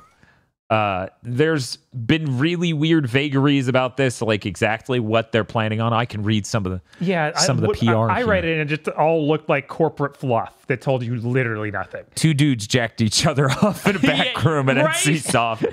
Jim Ryan didn't even wear a proper suit. Normally, you have to dress well for those occasions. Anyways, this partnership with Sony Interactive Entertainment is the beginning of our efforts to build various synergies together, utilizing both companies' core competencies, technological capabilities, and expertise, said NCSoft President, CEO, not going to try, in a statement. I've never had to pronounce the KJ next to each other. Yeah, I'm going to take Gene Kim. Anyway. We will deliver a new and enjoyable experience to our audience across and beyond genres and regions. They said, well... That was implied. We get it. You're making the Horizon MMO. Oh, God. Because they do own ArenaSoft. Yep. Yeah, no, that's what ArenaNet. this is about. Yep. That's what this is about. Sadly, that's all my news for this week. At least as I recall it. Hey, Aggro, what you got going on? Okay, so hold on to your pants, but we may have gotten a leak for the hotly anticipated, totally real video game Skull and Bones. Inside Gaming apparently got some information that the special editions, which come with 3 days of early access, are coming out, they're going to start playing February 13th, I believe. So it might be launching on the 16th. I'm so sick of this shit. With Skull and Bones, I have to just be like, I can't even trust if they do have official release of the date. I have to have the game actually launch, and then we'll know if it's launched. Because we could get a week before, and then it'll be like, delayed indefinitely again. Right. Because they did that last time. Of course, yeah. I can't wait for the clearly hastily edited trailer at the Game Awards. I believe this release date is real because it's them burying it.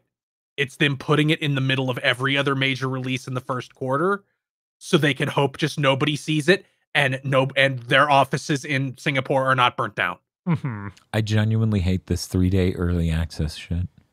Yeah, this is the exact reason why it's not okay. It solely exists so that you can by choice filter. You can ensure that the first couple days of word of mouth is purely positive, that nobody, or not purely positive, but it gives you the best chance of positive PR because it's the people who have thrown in the hardest. You just want people to spend a lot of money on your game and have no idea that it's bad before they check out for it. Mm-hmm. That's literally all it's about. Yeah, that's the point.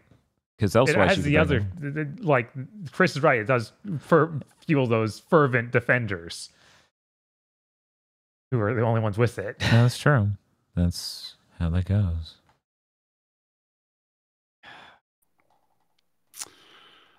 Well, anyway, on to news about other games that are totally real and currently happening and everything's fine. Thank God, because I'm tired of hearing about fake video games. If we could start getting real news about real video games right about now. Ubisoft games. Yeah, right? Word? Hey, you guys remember that Prince of Persia Sands of Time remake that's totally still happening? Its official Twitter account. We're going to come back to Niceville. We're bringing an axe. No, you fucking aren't. You don't have the will. I mean, I still have the axe we hit the Xbox with. At least I've got that going on. They did a tweet for the 20th anniversary of the original game's release, to which they appended the statement that, let me get the actual quote here. We are glad to announce today that the project has passed an important internal milestone and development is progressing. That's it. Shut up. Shut the fuck up. There's no additional information. Up. Shut up. This is like you have a family member who's an alcoholic. And they keep telling you they keep sending you updates. They send you like I'm really feeling great 2 days into rehab. I don't want to hear from you for 6 months. But this is like their 4th time in rehab this year. So this is the 4th time they've gotten out of rehab and they're like, hey, I feel great. Like, if you can't show me 5 minutes of uninterrupted gameplay, shut up. Yeah. I look forward to their terrible CG trailer at the Game Awards. I don't. That was the milestone, releasing a CG trailer. And now the faces aren't fucked up. Shit. And now a trailer from the neck down. No.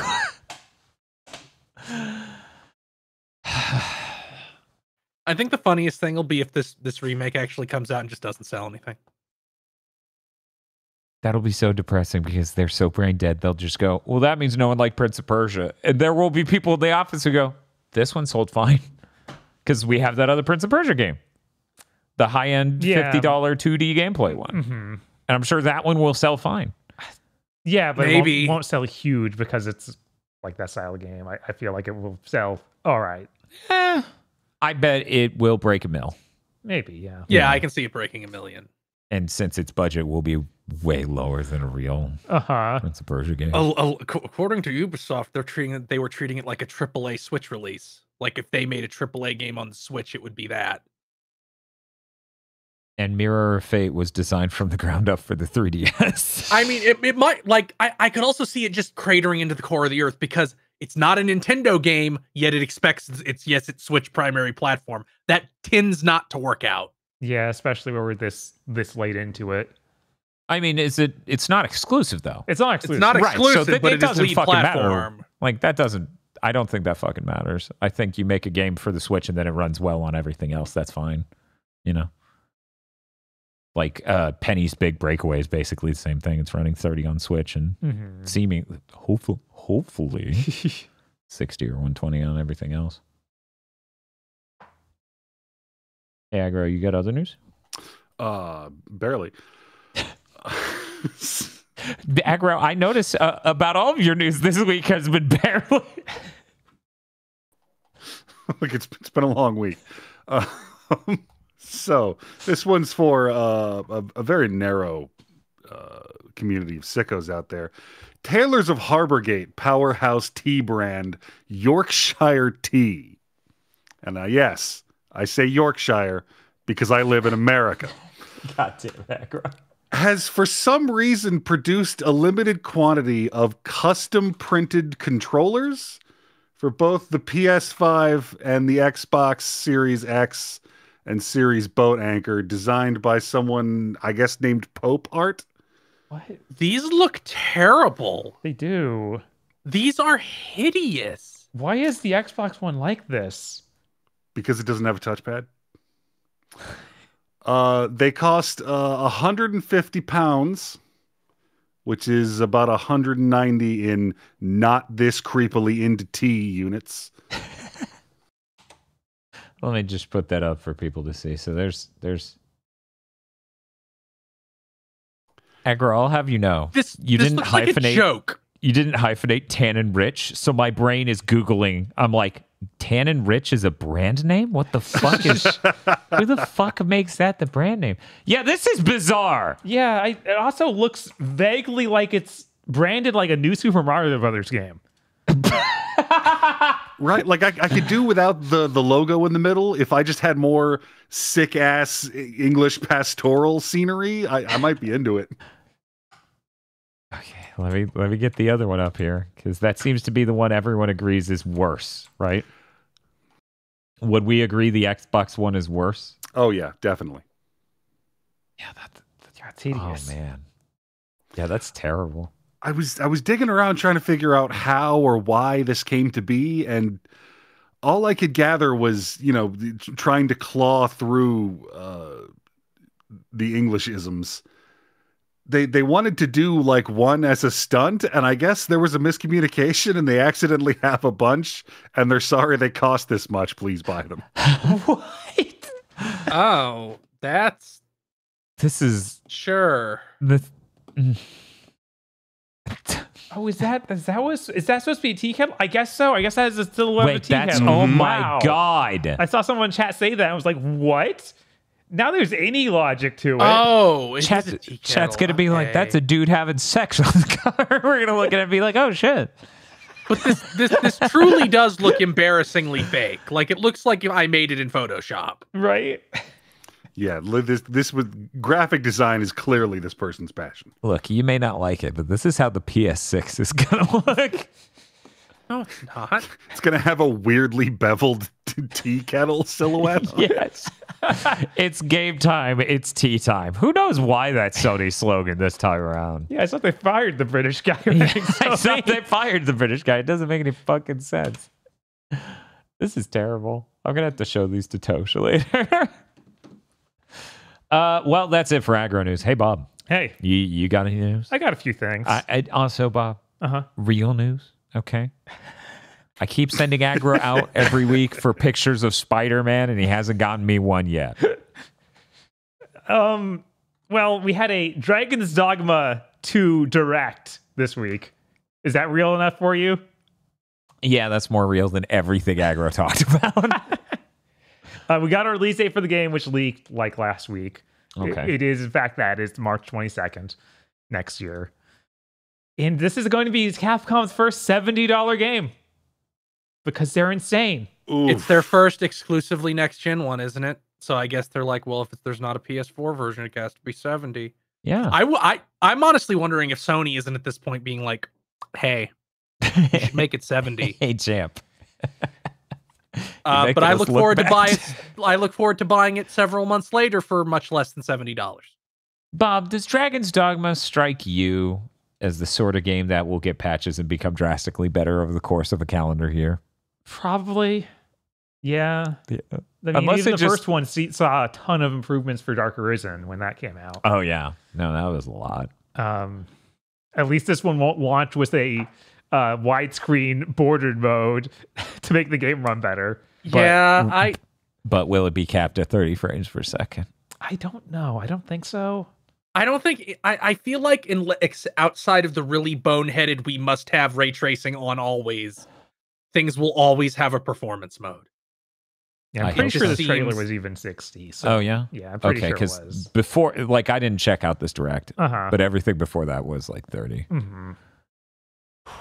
Yeah. Other than that, they showed some neat stuff, but it's still they haven't done what they need to. Of hey, this is a different game than Dragon's Dogma 1.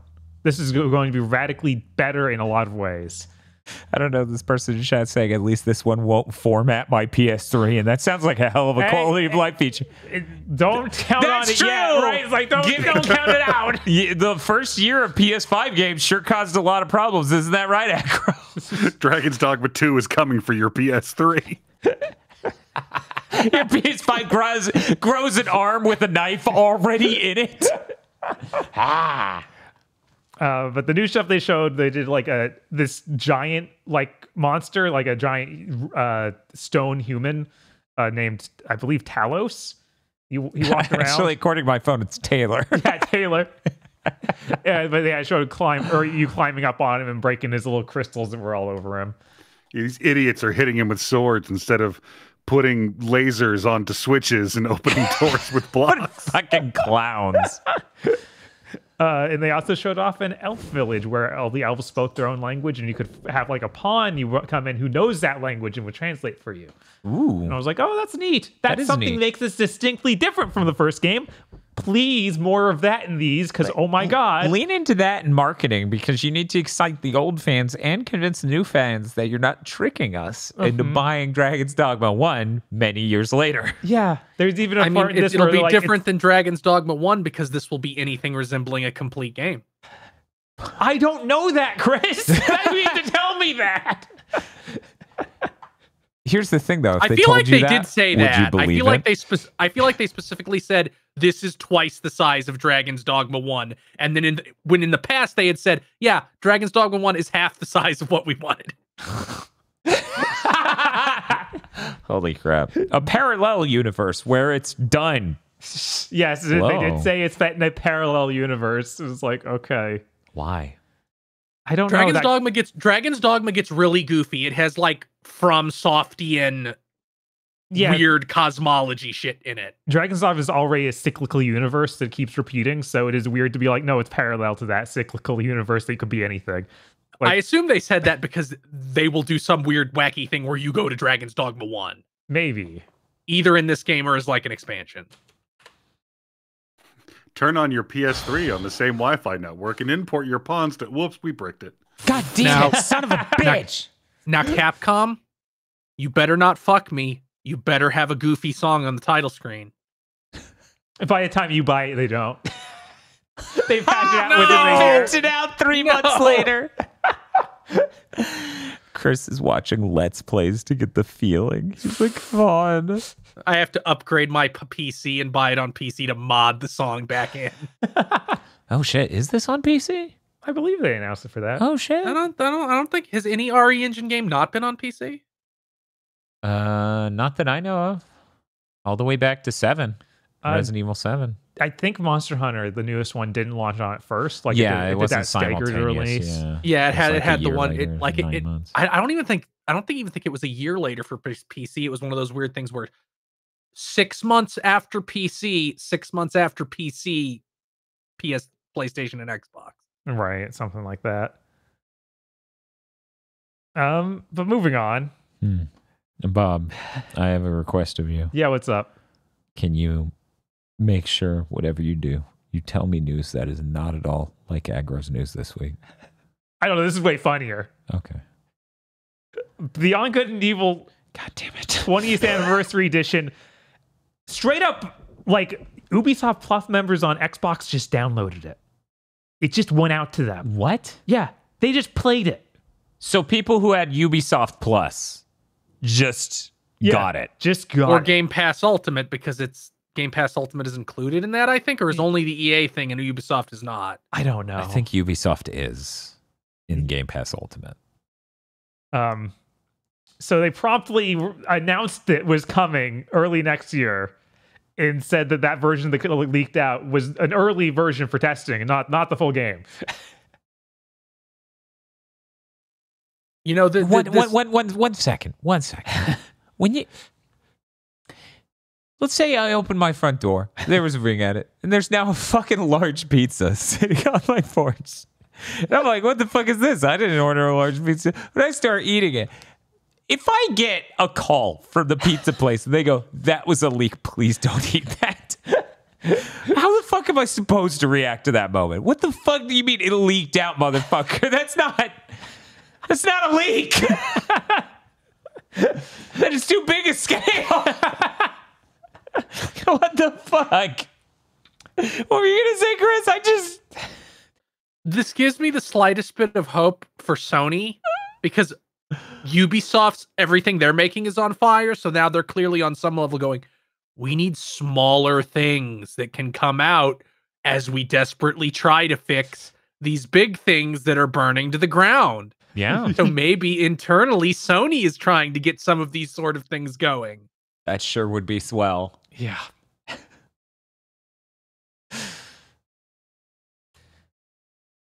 So I'm excited to play Beyond Good and Evil 2 original for the first time. I'm happy for you, man.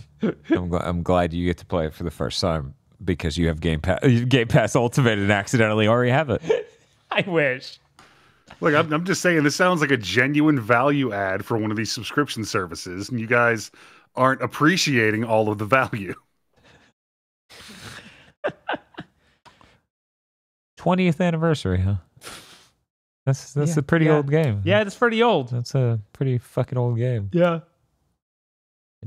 Why does it take so long to put out such simple things? That's what I wonder. I don't know. It is frustrating how bad this industry is at making important games available. Yeah. Like, 1 second. there's so much of the PlayStation 2 gen, especially in PS3. Just It's gonna check something out. Okay, it is on the GameCube. This shit's just gonna be it and Dolphin. Probably. It's gonna be the GameCube version. They're gonna have to patch it to remove like GameCube controller props. That'd be pretty good. It would be pretty good, but then we'll be mystified why the fuck it took so long. That reminds me of a thing today. Somebody who worked on GGPO is like, guess I get to add Dragon Ball Fighters to my resume, even though because it's using my shit. That's good. That's Yeah. real good. I forgot to write it in here. They finally are doing the beta for the rollback for Dragon Ball Fighters this weekend Oh, that's cool. on PC, but they announced Yeah. this Only like on 2 PC. years ago. Only on PC. Right, the beta. The beta's coming to other things later, and then the patch will finally launch. And it'll be real. Yeah, who knows when? May 2025. I have 1 millisecond ping. I don't need good netcode anymore. That's a you problem. Yeah, but you need anyone else to have good netcode to play with. You know what? I'm starting to bet at the point where I have 1 millisecond ping. I just need them to not be on Wi-Fi. That's all I fucking need at that point. I don't know though. I honestly, I do sit here. And ever since I saw that ping be 1, because that's unreal. That's unfathomable in America. My brain goes, how do we stress test this, right? What's the worst case game? What's the worst case game for me to play with the roughest netcode? Like, is it Blaze Blue? Who do I need to play in Blaze Blue? Do we get Chris on Blaze Blue on Wi-Fi? Is that the thing? Is that what we do? No, Dan, don't become what Pat. No, see, I have an Ethernet plugged into my internet things because I want the internet to be good. But yeah, I'm trying to think about what is the game. What is the rough? Is it Tekken 7, you think? Tekken is pretty rough. Tekken's pretty fucking rough. Yeah, that was bad. That was really bad. Yeah, Tekken 7 is rough. Street Fighter 4? I'm sorry, Chris. No, go ahead. Yeah, Street Fighter 4 was awful. Yeah, maybe that was... I don't know. Smash Ultimate? Oh, God, they're right. Yeah, that's pretty dire. Okay, let's get the Australians to fucking join in the Smash lobby. Ugh. Crawls to a halt. I don't understand. I'm just in Australia and on Wi-Fi in a McDonald's. They have the Nintendo brand Wi-Fi. It's supposed to be good for this. It's supposed to be optimal for this.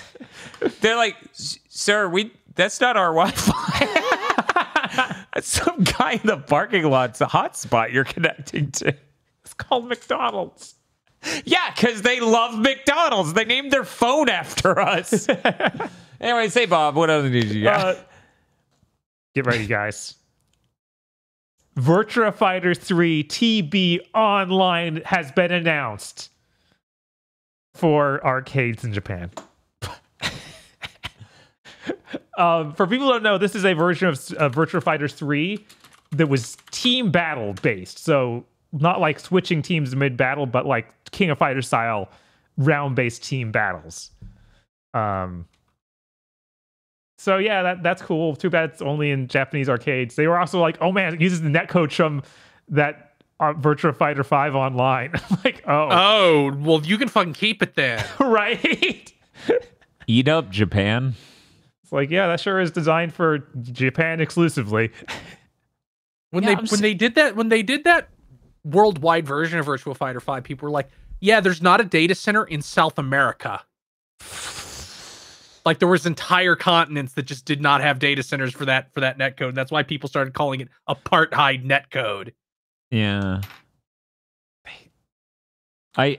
It's just to be clear, Virtua Fighter 3 TB already existed. Yeah, exactly. 3TB this came is out 3TB online with its optimal netcode for Japan. You know, when they did that last Virtua Fighter thing they did, it felt like Virtua Fighter was coming back, and we might see something else big. Yeah. And now the next thing they have to announce is this. Somehow regressive. Yeah. Well, nobody played that Virtua Fighter 5 thing, even though it was a PS Plus thing, so they decided it was over. Honestly, I'm gonna be real with you. I think more people than should have played that because it was a PlayStation Plus thing. Yeah, maybe if they made it good instead of like not making it good. Yeah, that's good. That's a good thought, Bob. You should share that with companies. I know, right? I feel like there's a more competent version of a Virtua Fighter game inside Lost Judgment. Yes, because it doesn't have messed up lighting and audio. They screwed both of those in that version, even beyond the netcode being bad. Those were way bigger problems. Yeah, for anyone who doesn't know, the number one reason I didn't play that version is the audio is completely fucked. It's like heavily compressed and it has side chaining to auto duck certain audio. So the moment someone talks, everything gets quiet, including them talking. Like the whole thing's insane. It sounds fucking terrible. It's honestly the worst sounding video game maybe I've ever played. Yeah, it sounds worse than most Twitch streams. Fucking awful. Anyway. Yeah. The level 5 delay direct was real. Oh, is that seriously what that was? Yes. Oh, cool. Great. They got some other new stuff in there, but Megaton Musashi Wire delayed to April 25th next year. I don't even remember that one. It's the giant robot game that apparently came out and bombed in Japan, but now they're doing the fully offline version of what this is.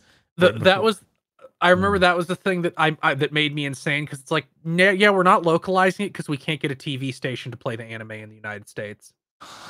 Holy shit. Okay, let's keep moving. Let's keep moving. That was the thing that when I read it was like level 5 will be out of business in 3 years. Right, yeah. Also, the game ran terribly even on PS5. But maybe this new version is incredible. Deca Police delayed to 2024 because of course no shit. It's basically I'm playing Freeze Easy. Do you hear this? Yeah, your game isn't coming out. This song is playing and you haven't given me a day.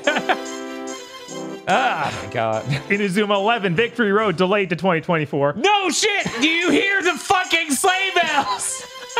This is even beyond that. This is the game that's been in development for like 6 fucking years. Yeah, it isn't nearly complicated enough to be delayed this long. Jesus. There is a beta in March though for the Switch. Okay. So look forward to that. It is a worldwide beta. Come to everybody. Fantasy Life I, The Girl Who Steals Time, launches in summer next year, which I thought they said it was this year, so I'm going to say it's delayed, but the article acted like that wasn't delayed. It was just the first time they announced the date. I'm pretty sure they announced that for this year. I'm pretty sure they announced that for this year. I don't think they did. Maybe I'm wrong. I vaguely recall it not. Here, I'll get Keiji Inafune on the phone and ask him. Okay, no, Wikipedia says it was announced for this year, so it was delayed. Yeah, okay. You want to know why I know that? Because I was like, what games are you looking for? Like, Spiff and I were talking about Game of the Year shit, and he's interested in that. Right. And then it got delayed. Yeah, I really liked the first Fantasy Life. I was real upset they never made a sequel and just made weird fucking mobile shit they instantly canceled.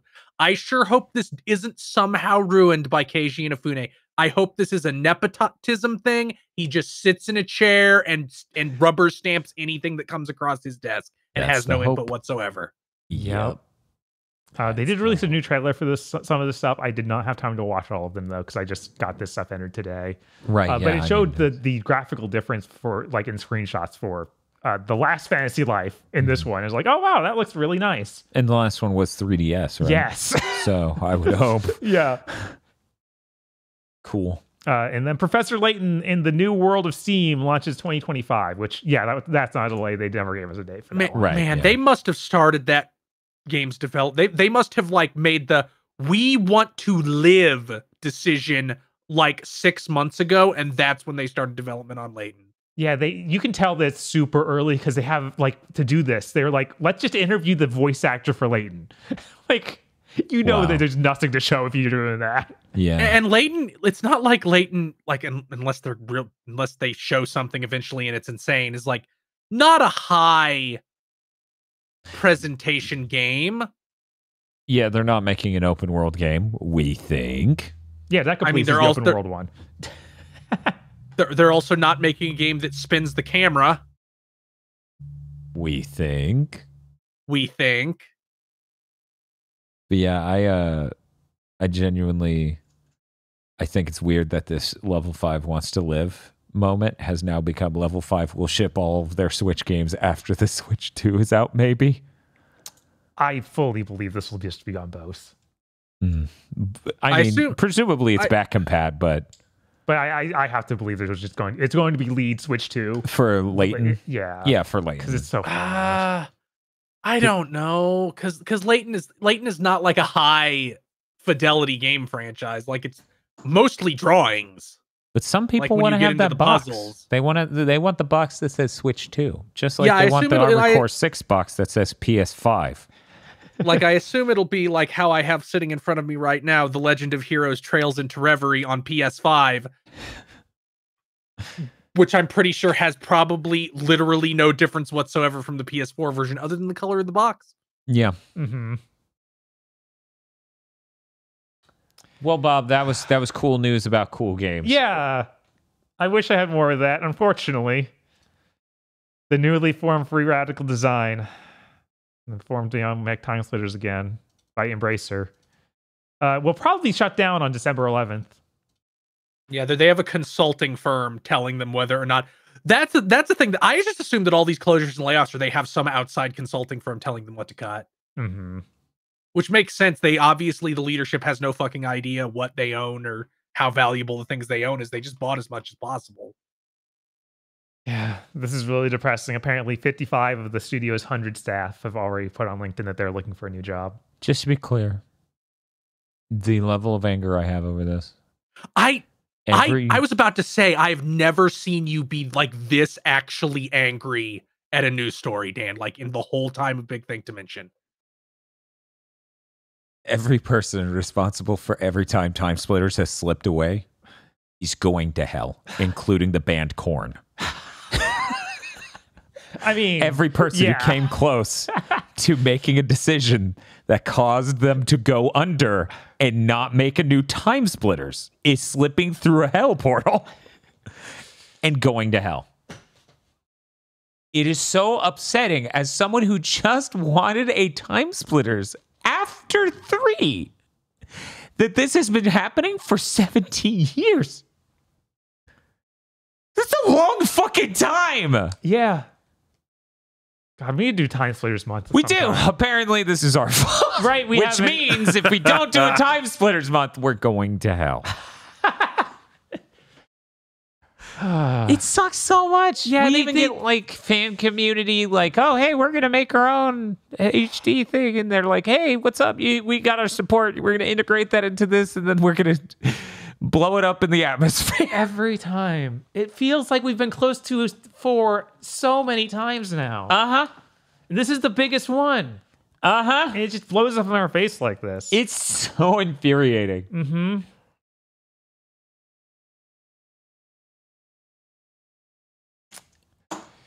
You know, at this point, stop doing it the way you're doing it. It says there 55 people of 100 staff members of Free Radical. Uh-huh. You don't need that many people to make Time Splitters because you're not going to start with a normal one. You're going to start with Time Splitters as seen as a boomer shooter.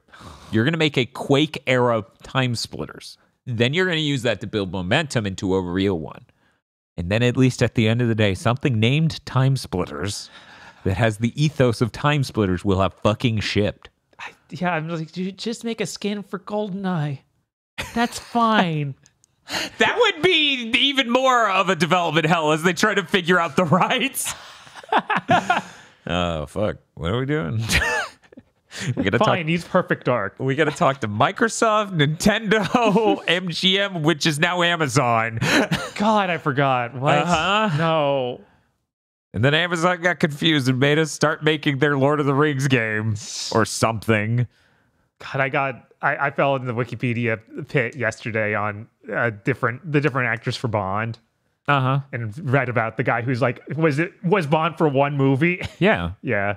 That's fun. Bob, I got to ask you because it's a yearly tradition. Mm-hmm. Did you buy that Bond collection? Yes, I still have Okay. that. Okay. I still should, haven't watched anything but one of the movies. You know, I got a CRT over there. Oh my God.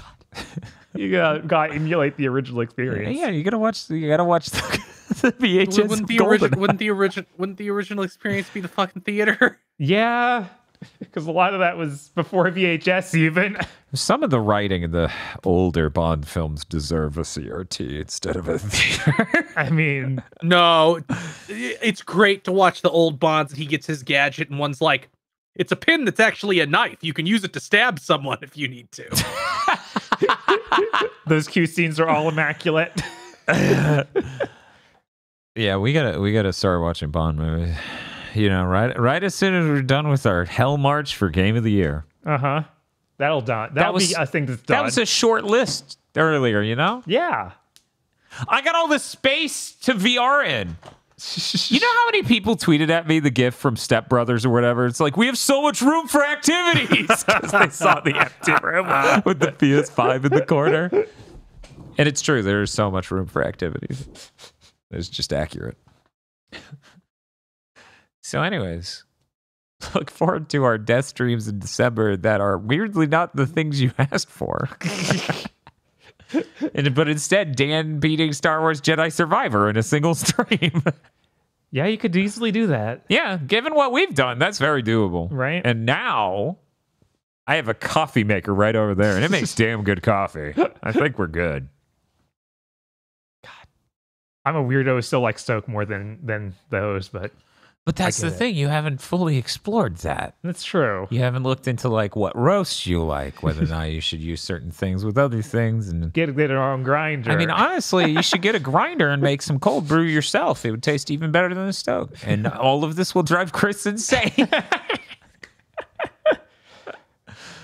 You got to cosplay the dude from Chainsaw Man while you do it. I'll get the coffee grinder. You do the cosplay. We'll come Hey, together if you on want to self-report with a drip pour and all that, that's your business. You know, okay, I'll be right back. Bob, you continue to the next story. Okay? Sure. There is RE4 Remake's VR mode is actually coming out, and it's next week. Fuck! It's December 8th. There's even a free demo that lets you play through the village and some of the shooting range stuff. So that's cool. They showed a trailer. You could dual wield pistols. It looks real good. What do you got there, Dan? Oh, I got nothing. Okay. I'm just feeling a bit puffy on my left side. I think I had some shellfish, but only on the left side of my chest. Yeah, don't rub the shellfish against your chest like that. I try not to, but it happens sometimes. Look, Chris.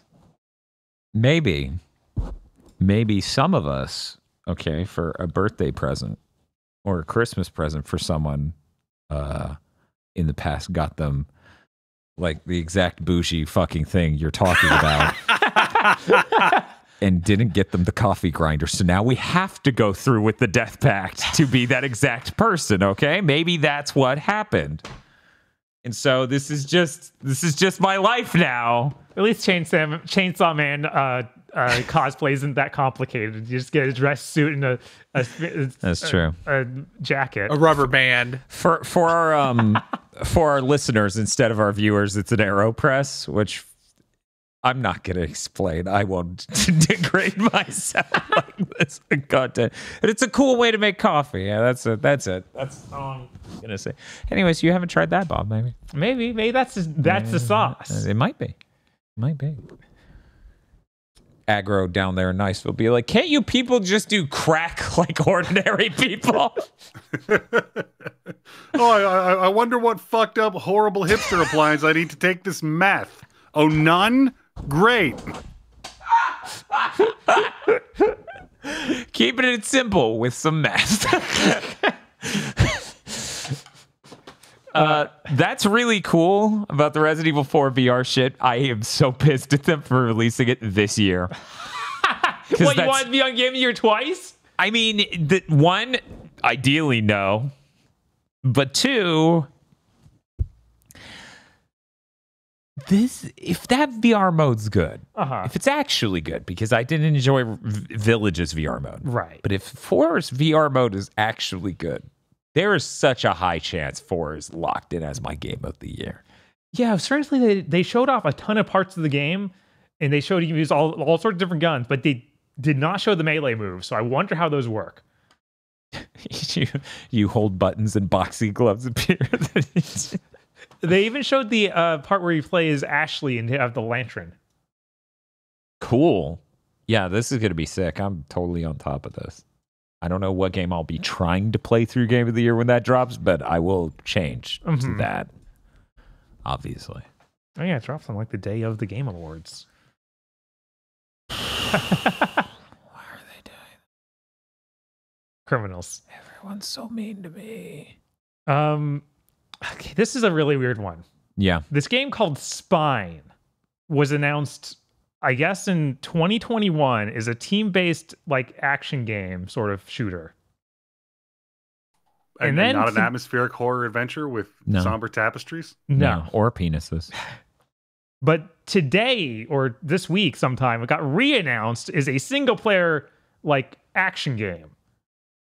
They showed what they called a gameplay trailer, and it all looks just like canned animations and stuff. Like it's just this girl with dyed hair fighting people in a cyberpunk world, like with gun fu. And None of it looks like gameplay. Oh yeah, this looks so fucking fake. Holy shit, how dare they even pretend this is real? So where's the early in-game period? End of sentence. Yeah. I was starting to get worried that we wouldn't have any real candidates for fakest trailer this year. Oh, Other than that one game with like the Half-Life gravity gun, but this is so unbelievably fake looking. Yeah, this shit wouldn't run on a 4090. Like, look at it. Yeah. And then just none of it looks like gameplay. Right. Like, Oh, there It was looks a part like you where made a CG trailer try to make look like gameplay. there was a part where she walked, and it might have been like a walk and talk. If it was the prettiest walk and talk that was ever fucking made. yeah. maybe you're just missing like the QuickTime event button prompts on screen. Oh yeah, you think? I mean, maybe. I think that game would be cool if it was real. I agree. Somebody turned that into a video game. Wow, maybe if the conversion was done well. Because man, changing media, that's right, it difficult. goes from a CG movie into Yeah. a video game. It's Yeah, not it can be easy. difficult sometimes, but if they nail that, could be good. In my last news story, I saved this one because this is big. Okay. Tribes 3 is real.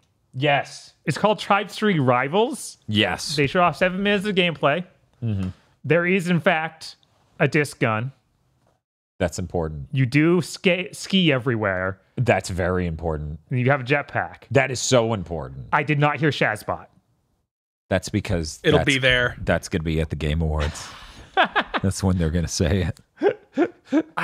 They're going to show up to shield their $20 Tribes game, and they're going to go, Shazbot! And everyone's going to be like, ah! And then everyone under the age 25 will be like, what? I never played Tribes, but I did put many hundreds of hours into the Unreal Tournament 2004 demo that had the Tribes-esque capture the point mode. Yeah, with the snowboard thing. So I will actually check this out because I sure don't like Call of Duty style shooters very much. So perhaps this will be the shooter for me since What about Killzone type shooters? Do you like those? well, I've only played one and I'm pretty sure I gave it a 4. They should make a new one. The development on this is really weird. Okay. It's made by Prophecy Games, which was founded under Hi-Rise Studios, which made the previous Tribes game. Yeah. But Prophecy Games spun off and no longer is part of Hi-Rise at all. They took Tribes, I guess, the entire IP with them. And but yeah, that's weird. What does Hi-Res work on normally? They do Paladins, Smite, all of those other big things. And they did this before those. These are some people who really wanted to take the IP and escape a company that is shackled by its success. Yeah, they absolutely are. Okay. Yeah, that makes sense. But yeah, this is going to be $20, as you mentioned. Apparently, it's just going to start with only Capture the Flag 5v5, but they're considering adding other modes. And I seem to remember Tribes having a big focus on Capture the Flag, so I can't really be upset about that. Right. I'm just really thrilled over a multiplayer shooter that is not trying to sell me on a roadmap immediately. No. That is $20 on PC. They said that there will be cosmetic stuff you can buy, but they don't want to have anything that's like actual gameplay related in there. Yeah, that's smart. This has classes again, so we got like a medium, a light, medium, and heavy guy. Good. And they say they're considering adding vehicles, but that's not in there yet. And it's going to be for PC first, and then come to consoles later. When is this? We don't have a date yet. Thank God. Yeah, no, it's not this It's year. like, oh God. Okay, Dan, what's the fruit of the year? Is it this fucking cantaloupe or this lemon or this banana or this apple? And I'm like, they're all good. They're different. Leave me alone. What's better, Resident Evil 4, a VR game, or Tribes 3? Fuck. Okay, well, thank you, Bob, for the Tribes 3 news.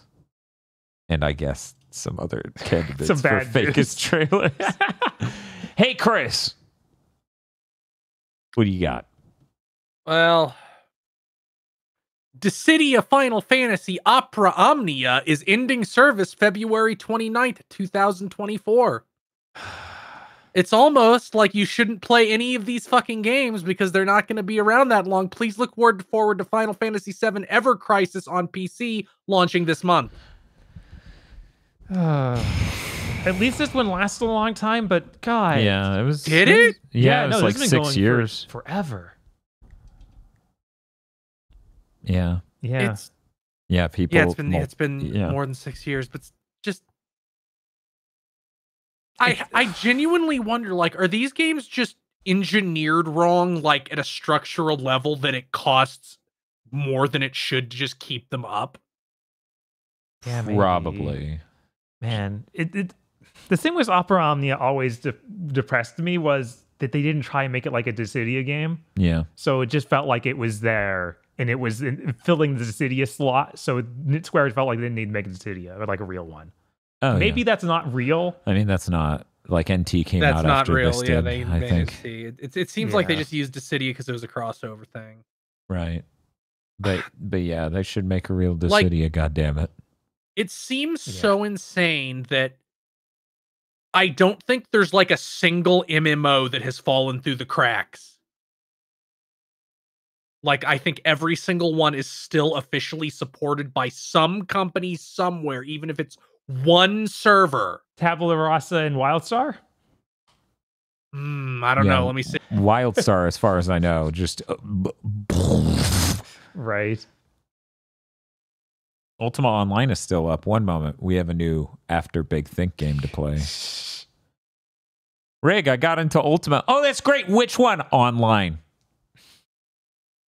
Okay, Wildstar. There's some, but there's so many fewer. Mm-hmm. Like, you can play MMOs from 20 years ago. Mm-hmm. Yeah. Like, you can play they're put on Lineage PC, 1. so people can do things themselves. But it's official. It's Oh. official. In many Like, there's cases, yeah. Like, there's so many companies that exist just to put these games into maintenance mode, basically, and be like, if something horrible goes wrong, we'll fix it then, but otherwise we're not going to look at it. It's done. Right. It's over. But you for can some still reason, play it. all of these mobile games with these marketplaces, they constantly are. Yeah, it's also And depressing that like this has really nice models for all those characters. Like it's got the best looking versions of Final Fantasy IX characters, and that's just crazy that we're just going to show that away. And I was hoping that with Rockman Cross Dive, Mm-hmm. we'd be getting the thing of like more companies going, okay, we're sunsetting this. Here's the offline version, $20, please. Just get all the shit. But they specifically said already, we're not doing that. We'll upload the cutscenes to YouTube, though. Who cares? I didn't even know this game had a story. Oh, it has lots of, like, that's the reason everybody I know who liked it because it has all these little vignettes about the Final Fantasy characters interacting. Yeah, if I had to mix this up with a different mobile Final Fantasy crossover game, I might have checked this out because I didn't know. Yeah, this one was cool looking. The other one was 2D sprites. Yeah, just a and bunch of old kinda sprites low thrown rent. into a thing cheaply put out. You know what's really fucked up? Mm. You know what the most profitable game Square Enix has made in the past decade is? I don't want to. Is that a valid answer? Can we move on? No, put my hand in the blender. Tell me. Final Fantasy 15 Rise of the Empire, that fucking we are under attack, my lord. Final Fantasy 15 mobile thing. That thing made $500 million in its first 2 years. You know, we give game company executives a lot of shit for being crazy and stupid, but maybe the industry they're in is crazy and stupid. Yeah, well, what's the saying? It's saying in this world to be sane is the true insanity. So, Jim Ryan was the one-eyed man. No, that guy's still a moron. He still can't even win. Yeah, that whole mobile game thing caused them to all lose their minds because they wanted to play the lottery, and it's. I'm really hoping we're nearing the end. Like it feels like the end. Mm-hmm. It feels like all the new ones are ramping down and they're getting ready to go. Maybe we should just make normal games. Like none of these have hit. Like if they like this one Microsoft, specifically. This one specifically is like, if you had made this like a $40 downloadable title, you probably, first of all, development costs probably could have covered a couple games of that scale. Mm-hmm. It feels like you would, because this never made super money. It made like 10, 15 million a year. Like, and it feels like the world of Final Fantasy scale games stopped entirely. Yeah, this has just been some sort of offline crossover Final Fantasy game. That would have been really cool. Yeah, absolutely. Like I think I said this back in like 2020, but like I think a really big part of why everybody is so upset that Final Fantasy characters got kicked out of Kingdom Hearts is because we don't get Final Fantasy spinoffs anymore. Yeah. We just don't get those anymore. There's no Dissidia. They're not making any real games like this. I guess there's Theater Rhythm, but that's it. Like, that's the only one we got. Yeah, and Theater Rhythm feels great. I love that thing. I guess we got that Chocobo GP. Chocobo GP that they fucked up in every way conceivable. Then tried to unfuck it and still did not correctly unfuck it. Mm-hmm. Yep. EA patented some technology so they can steal your voice to be NPCs in video games. On paper. What they actually claim it does is you'll be able to talk into a mic, and then the character you're playing as in the game will speak with your voice. And I'm like, wow, this is a great tech pitch in 2002. See, they're literally training an AI based off of you saying specific things that it wants you to say. Mm-hmm. I think this is a really cool idea. The problem is it's going to feed into evil. Yeah, it's like the problem is we're in the year 2023. Yep. On a different timeline, this is a hype concept. Like, this would have been great when they announced that Tony Hawk game where that you can upload a picture and it'll paste it onto the model. Right. Yeah, exactly. It taps into that energy. Fucking so tragic we live in this specific timeline. I'm remembering all the times I see Rocco Bodie tweeting about a new toy he's found where they take a picture of his face and craft it onto the toy. Which is like 2 or 3 different ones that he's done at theme parks. Yeah, it's terrible every It's time. always horrible. It's so bad every single time. In goofier news, so Naruto Cross Boruto Ultimate Ninja Storm Connections came out like 2 weeks ago. Wait, is that the Naruto game that literally is all of them? Yes. Fuck. Right? And it got accused of using AI voices.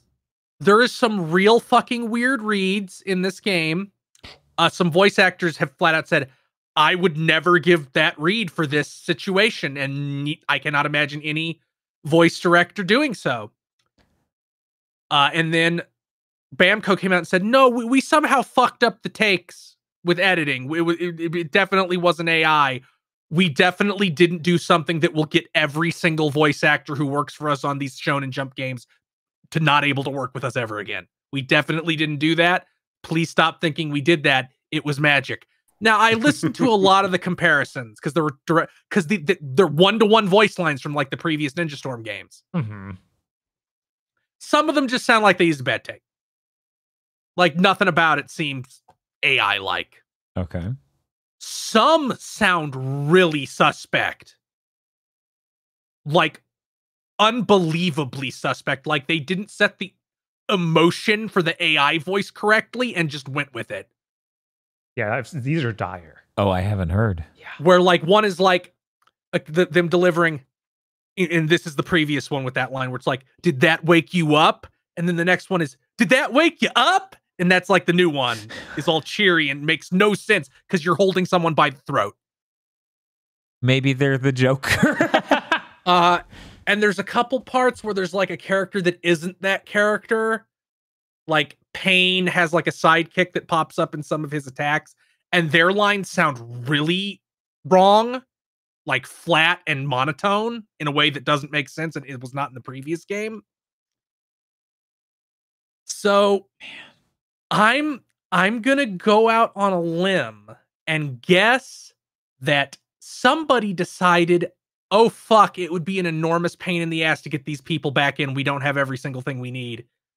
We'll supplement them with AI and now are praying to God they don't get caught. Troy Baker is right. just too expensive. It's true. The thing that's funny about Troy Baker is that I'm pretty sure looking at his like voice actor thing, the too good for anime thing is just entirely made up. Oh yeah, I think it's even come out that it's like, no, he just lives in California and no one contacts him now. Right. Like they don't, Because he's not in Texas. like- he's not in Texas. Like it's as simple as like, well, yeah, you have to be union because I'm a member of the union. That's it. Yeah. Yep. Between those two things, that's all of his jobs he's gone. currently the main character of Baki. Yeah. Bucky's I an love- anime, Dan said, becoming Dan Riker. You can even boomers. You can't even use the boomer angle on that one, Dan. That manga started in like 1989. But it's I love boxing. Troy Baker's Boxing is Baki. an anime, right? It's not boxing. It's underground death martial arts. Dan. Exactly. That sounds too manly to be anime. Yeah, it's manime. Now, excuse me, I have to go back to 2006. Was that a Spike TV block? Yeah, they're gonna show Ninja Scroll and the Dirty Pair OVAs they got the rights to real cheap. They're just And maybe gonna... maybe they'll show the X movie, a movie nobody on Earth has ever been able to parse. That movie's great. The only version of X I've ever seen. They're gonna show the first Project Eiko movie, but not the whole thing, just the scene where Biko grabs her boob while in a hot tub. That's it. That's a part of the manime block. Bob, nobody understands X, no matter what they've seen, because it's one of those clamp things where they just said, we're bored of it, so we're not going to be doing it anymore. Goodbye. Great. Smart. Besides, why would they keep going when they would have to compete with Psychic Force? The idealized X experience. Yeah. Except for the anime. Please don't watch the Psychic Force anime, just to be clear. I have a secret belief that Evil Zone is also X. Evil Zone's something else. What were we saying? Evil Zone is everything. It's really funny that we worked around to this because we also played Evil Zone and Psychic Force with Smith. So this was his first exposure to it. And we're like, he doesn't know about Ihadolka. But yeah, Evil Zone, literally every character is just a parody of a different anime. Right. That's true, but there's like 4 or 5 that are like almost one-to-one with characters in X. It's like if someone touched a neuron in God's brain and fired off the entire timeline wrong for one universe. And that's what Tenchi is over there. I mean, that one girl literally uses the Light Hawk wings to block. Yeah. Yeah. Yeah. So she's the same. And then all the kooky aliens are just that weird. And she looks like Tenchi's mom. She does. Jesus. Which one? The one Give from me a name. the movie one. So I believe that's Gotcha. that's the universe. Oh, which Or is mom? Wait a second. What? Yeah, because No, I think the movie one is Muyo, but with the Mahoshi special that includes Kione. Help. Chat. This isn't GigaBoots, and yet we're becoming anime club all over There's again. did you know that the Tenchi Muyo OVA, like the main Tenchi Muyo thing that aired on American TV, the first one, the first thing Americans, that got a new episode in 2021. oh yeah, that's still going. Yeah. Technically, the thing airing right now, the GXP spinoff, is in that same universe. Has there ever been Which like is a not more universe. bizarre, No, it's not. impenetrable Tenchi? Like, is there any franchise more enduringly bizarre than Tenchi Muyo? It feels like a thing that should have had 5 episodes in 1998 and been gone forever. Oh, hey, look at that. The label at the top of the screen changed to what we've got going on in the next week that isn't Tenchi.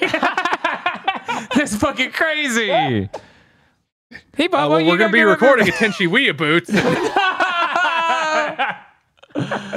See, we can do a Tenchi Weeaboomers, and then a Tenchi Weeaboomers, and then a Tenchi Weeaboomers, and then a Tenchi Weeaboots, and then a Tenchi Weeaboots. God, do we have to do a Weeabooers for Tokyo? Please say no. Please say we can skip that. Oh, I was like, it's old enough. I don't know what you're talking about. Oh, God, it sucks so much. It sucks so much, bad. but I had to watch most of it because of Bob, so now he has to watch it again because of me. God, it's like I watched it when it was airing on American TV. Do I really gotta? Even at the time, even when I was like 14, I was like, why does this look really shitty and is so not like Tenchi Muyo at all in any way? I whenever I think about it now, which is more Tenchi talk, but still, I I hate these motherfuckers. the main girl in Tenchi in Tokyo is like the first Atlas girl, like added for the remake. She is, yeah. And it's so bad. Yeah, she's like the worst version of it. She's like almost a deity of that, right? Mm-hmm. She's the matron saint. There really is a thing in all these animes where it's like, fuck, we need the hero to pick someone in the harem situation, so we'll just make everyone mad by making it an entirely new character. Right? Luckily, that's not what they do with Ryoki. So we actually don't know what we got going on in the next week. We're going to have a very exciting stream tomorrow. I would love to tell you the game, but we don't know. We're streaming a video game tomorrow. We'll tweet about it later today. That's usually how this goes. Right. But next week, we will cover the Game Awards. That's true. We're going to be live before the Game Awards is with very special stuff. If you remember last year, you'll probably know what's coming. So please hang out with us during the Game Awards live as we pop off over the definitely saying Shazbot. That's definitely fucking happening. Will Senua say it?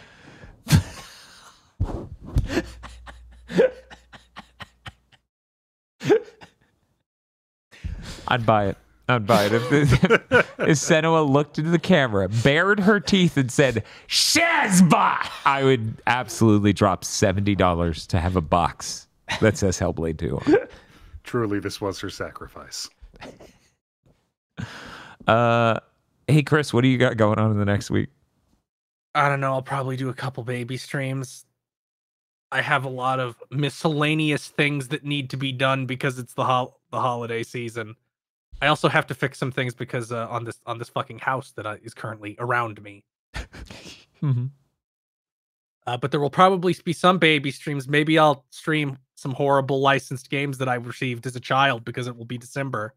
And that can be the theme of December for 2 streams of December. We were actually talking about doing a similar stream where it was like, okay, Dad, you show the terrible NES games you grew up with, and then Bob does it the next time. But we couldn't decide if it would be better for Bob to do NES or Genesis because he constantly shit talks the Genesis. Is like, I didn't get to have any of the good games. Nothing but the bad games. And you know he's not lying because You were a coward and a fiend. Bob, See, for me, it would be PlayStation games because that's when my uncle became aware enough of video games to be like, I will get my nephew a game. I don't know anything about games. Here is Rugrats, The Search for Reptar. You know, that's how Dan Bob Dixon got that weird egg game he sent into that retro roulette that one time. That's how I got the Phantom Menace game I inflicted on you guys. Of course. The cycle of violence continues. But yeah, I had Robo Kid. Yeah, that's one of the ones you're more excited about. And looking at that, I'm like, this is a piece of shit. And what is that fighter? Unreal Eternal Champions? Eternal Champions. Yeah. Yeah, that game sucks. But I had a played it poster too for much. that my You entire did? childhood. Yeah. Never played it, I don't think. Man, I went over to your house. I saw that poster. I was like, oh, man, must be a big Eternal Champions fan. Right? I feel like I'm on the outside looking in on this exciting fandom of people who love this fighting game. And Aggro's just like, I ain't never played that. Next, he's going to tell me he doesn't even know what the fuck Tenchi is. Hail Hydra. Oh shit, if we don't know what Tenchi is, that's a good reason to watch every single Tenchi thing and do content about all of it. You know, Navation directed one of the seasons, so that's cool. That's the upside. The upside of watching all of that is that I get to see a new anime by Navation because I think I've only seen 3. And then we can watch Lost Universe. Yes! Now it's worth it. No, no, it's not. God damn. Yes! It's worse than aggro. Don't fight this. He's gonna make you watch In Tokyo and then Lost.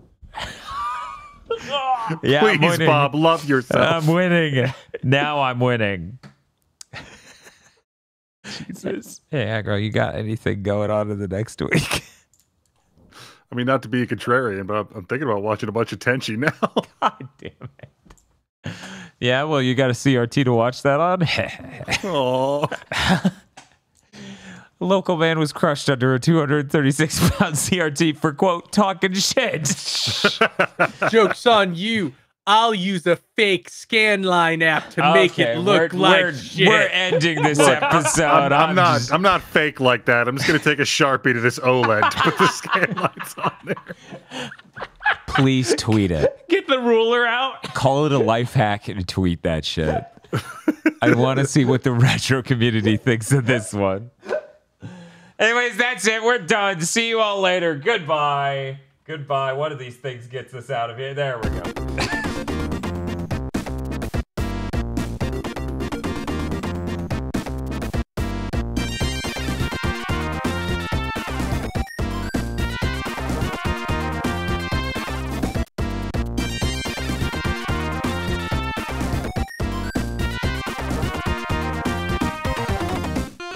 Thank you very much for listening to this episode of Big Thing to Mention. Big Thing to Mention is literally only possible because of you and your support over at patreon.com/gbpodcast, where you can become a podlord. You can listen to some commentary tracks. You can watch the exclusive, exciting film, Isolation 119. You can vote on what good or bad movies we watch. Actually, no, just good now. We decided to take that away from you. But you're going to get some good commentary tracks next month.